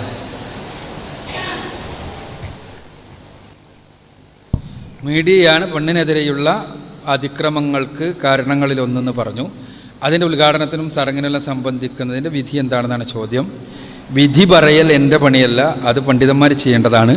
സംഭവം എന്താണെന്ന് വെച്ചാൽ, ഏതെങ്കിലും ഒരു മീഡിയ എന്നുള്ള അർത്ഥത്തിലോ മീഡിയയെ മൊത്തത്തിലുള്ള അർത്ഥത്തിലോ അല്ല ഞാൻ പറഞ്ഞത്. അതിൻ്റെ ക്രക്സ് നിങ്ങൾ മനസ്സിലാക്കണം. എന്താണെന്ന് വെച്ചാൽ, പൊതുവെ നമ്മുടെ സംസ്കാരം, ആ സംസ്കാരം മൊത്തത്തിൽ പെണ്ണിൻ്റെ ശരീര പ്രദർശനം എന്നത് ഒരു സംസ്കാരമായി മാറിയിരിക്കുന്നു. ആ സംസ്കാരമായി മാറുമ്പോൾ അതിന് ആ സംസ്കാരത്തെ പ്രതിരോധിക്കുക എന്നത് വിശ്വാസം വഴി, വിശ്വാസത്തിൽ ഊന്നി നിന്നുകൊണ്ടുള്ള കർമ്മങ്ങൾ വഴി നമ്മൾ ചെയ്യേണ്ടതാണ്. ആ കർമ്മങ്ങൾ വഴി ചെയ്യുക എന്നതാണ് നമ്മുടെ ദൗത്യം. ഏതെങ്കിലും ഒരു മീഡിയ ആരംഭിക്കുമ്പോൾ, ഒരു പത്രം ആരംഭിക്കുമ്പോൾ ആ പത്രത്തിൽ ഞാൻ പൂർണ്ണമായും പെണ്ണിൻ്റെ പരസ്യമായിരിക്കും, പെണ്ണിൻ്റെ അർദ്ധനഗ്നത പ്രകടിപ്പിക്കും, അല്ലെങ്കിൽ അർദ്ധനഗ്നത ഞാൻ പ്രദർശിപ്പിക്കും എന്ന് പറഞ്ഞുകൊണ്ടാണെങ്കിൽ തീർച്ചയായും നമുക്കതിൽ നിന്ന് ഒഴിഞ്ഞു നിൽക്കാം. എന്നാൽ ഒരു പൊതുപത്രം പ്രസിദ്ധീകരിക്കുന്ന സമയത്ത് ആ പത്രത്തിൻ്റേതായ ഒരു ധർമ്മം, അതിൽ ഇത് പ്രസിദ്ധീകരിക്കലോ ഇത് കാണിക്കലോ ഒന്നും അതിൻ്റെ ഒരു ധർമ്മമല്ല. മറിച്ച് അതിൻ്റെ ധർമ്മം എന്ന് പറയുന്നത് വാർത്തകൾ പ്രസിദ്ധീകരിക്കലാണ്, വാർത്തകൾ പറഞ്ഞു കൊടുക്കലാണ്. ആ ധർമ്മം അത് നിർവഹിക്കുന്നതിന് വേണ്ടി നമ്മുടെ ഒരു പൊതുസമൂഹത്തിൽ അത് നിർവഹിക്കുന്നതിന് വേണ്ടി അവരോടൊപ്പം നിൽക്കുന്നതോ അതിനെ സഹായിക്കുന്നതോ സഹകരിക്കുന്നതോ കുറ്റകരമാണെന്ന് പറയാൻ പറ്റൂല. ഇന്ന് മീഡിയകൾ നിലനിൽക്കുന്ന ഒരു സാമൂഹ്യ സാഹചര്യത്തിൽ മീഡിയകളുടെ നന്മകൾ ഉപയോഗപ്പെടുത്തുകയും തിന്മകളെ എതിർക്കുവാൻ നമ്മൾ സമയം കണ്ടെത്തുകയുമാണ് വേണ്ടത്. ഈ മീഡിയകളിൽ തന്നെ നിങ്ങൾക്കറിയാവുന്നതാണ്, നമ്മളെല്ലാം തന്നെ ഇതേ രൂപത്തിലുള്ള മീഡിയക്കെതിരിൽ വരെയുള്ള പ്രഭാഷണങ്ങളും പരിപാടികളും കൊടുക്കാറുണ്ട്. അതിൽ തന്നെ ചിലപ്പോൾ തിന്മകളുണ്ടാകും. പക്ഷേ ആ തിന്മകളോടൊപ്പം തന്നെ നമ്മൾ ഈ ആദർശ പ്രബോധനത്തിന് സത്യത്തെ ജനങ്ങൾക്ക് എത്തിക്കുന്നതിന് വേണ്ടി എല്ലാ മീഡിയയെ ഉപയോഗപ്പെടുത്താറുണ്ട്. ആ രൂപത്തിൽ നന്മയുടെ മീഡിയകൾ ഉണ്ടായി വരട്ടെ എന്നാണ് നമുക്കെല്ലാം ആശംസിക്കാനുള്ളത്. ആ നന്മകളുടെ ആരെങ്കിലും മീഡിയ ആരംഭിക്കുകയാണെങ്കിൽ അവരോട് നമുക്ക് ആശംസിക്കുവാനുള്ളത്, ആ മീഡിയ നന്മകളുടെ മീഡിയയാക്കാൻ, തിന്മകളുടെ മീഡിയ ആകാതിരിക്കാൻ ശ്രദ്ധിക്കണമെന്നാണ്. ആ രൂപത്തിൽ ആശംസിക്കുന്നത് കൊണ്ട് കുഴപ്പമില്ല എന്ന് തന്നെയാണ് ഞാൻ മനസ്സിലാക്കുന്നത്. വിധികൾ പറയേണ്ടത് പണ്ഡിതന്മാരാണ്. തീർച്ചയായും വളരെ അടിസ്ഥാനപരമായി ഇവിടെ സ്ത്രീ സുരക്ഷയുമായി ബന്ധപ്പെട്ട വിശദമായ ചർച്ചകളാണ് നടന്നിട്ടുള്ളത്. ഞാൻ വീണ്ടും സൂചിപ്പിക്കുന്നത്, സ്ത്രീകളുടെ സുരക്ഷ എന്ന് പറയുന്നത് അടിസ്ഥാനപരമായി, സ്ത്രീയുടെയും പുരുഷൻ്റെയും സുരക്ഷ എന്നത് അടിസ്ഥാനപരമായി ദൈവികമായ മാർഗനിർദ്ദേശങ്ങൾ അനുധാവനം ചെയ്യുന്നത് വഴിയാണ് ഉണ്ടാവുക. പടച്ചവൻ്റെ മാർഗനിർദ്ദേശങ്ങളാണ് ലോകത്തിൻ്റെ മുന്നിൽ നമുക്ക് അവതരിപ്പിക്കുവാനുള്ളത്. പടച്ചവൻ്റെ മാർഗനിർദ്ദേശങ്ങൾ അവതരിപ്പിക്കുകയും ആ മാർഗനിർദ്ദേശങ്ങളിലേക്ക് ആളുകളെ ക്ഷണിക്കുകയും ചെയ്യുക എന്ന ദൗത്യമാണ് നമുക്കെല്ലാം നിർവഹിക്കുവാനുള്ളത്. ആ ദൗത്യ നിർവഹണത്തിന് വേണ്ടിയുള്ള ഒരു വിനീതമായ സംരംഭമാണ്, പ്രോഗ്രാമാണ് ഇവിടെ നടന്നിട്ടുള്ളത്. ഈ പ്രോഗ്രാമിന് അവസാനം കുറിക്കപ്പെടുമ്പോൾ ഒരിക്കൽ കൂടി എനിക്ക് എൻ്റെ പ്രിയപ്പെട്ട മാതാപിതാക്കളോട്, സഹോദരന്മാരോട് അഭ്യർത്ഥിക്കുവാനുള്ളത്, ഈ മാസം 8, 9, 10 തീയതികളിൽ കോഴിക്കോട് JDT ഇസ്ലാമിൽ വെച്ച് നടക്കുന്ന പ്രോഫ്കോണിൽ, പ്രൊഫഷണൽ സ്റ്റുഡൻസ് മീറ്റിൽ നിങ്ങളുടെ എല്ലാ മക്കളെയും, സഹോദരങ്ങളെയും, സഹോദരിമാരെയും, പെൺകുട്ടികളെയുമെല്ലാം പങ്കെടുപ്പിക്കുകയും അത് വഴി അവരുടെ ജീവിതത്തിലെ വഴിത്തിരിവാക്കി തീർക്കുവാൻ പരിശ്രമിക്കുകയും ചെയ്യണമെന്നാണ്. സർവശക്തനായ തമ്പുരാൻ ദൈവികമായ മാർഗനിർദ്ദേശങ്ങൾ അനുധാവനം ചെയ്തുകൊണ്ട് ജീവിക്കുന്ന സമൂഹത്തെ സൃഷ്ടിക്കുവാനും ആ സമൂഹത്തിന് നന്മകളിലൂടെ നടന്നു പോകുവാൻ മാർഗദർശികളായി ഭവിക്കുവാനുമെല്ലാം നമ്മെ അനുഗ്രഹിക്കുമാറാകട്ടെ.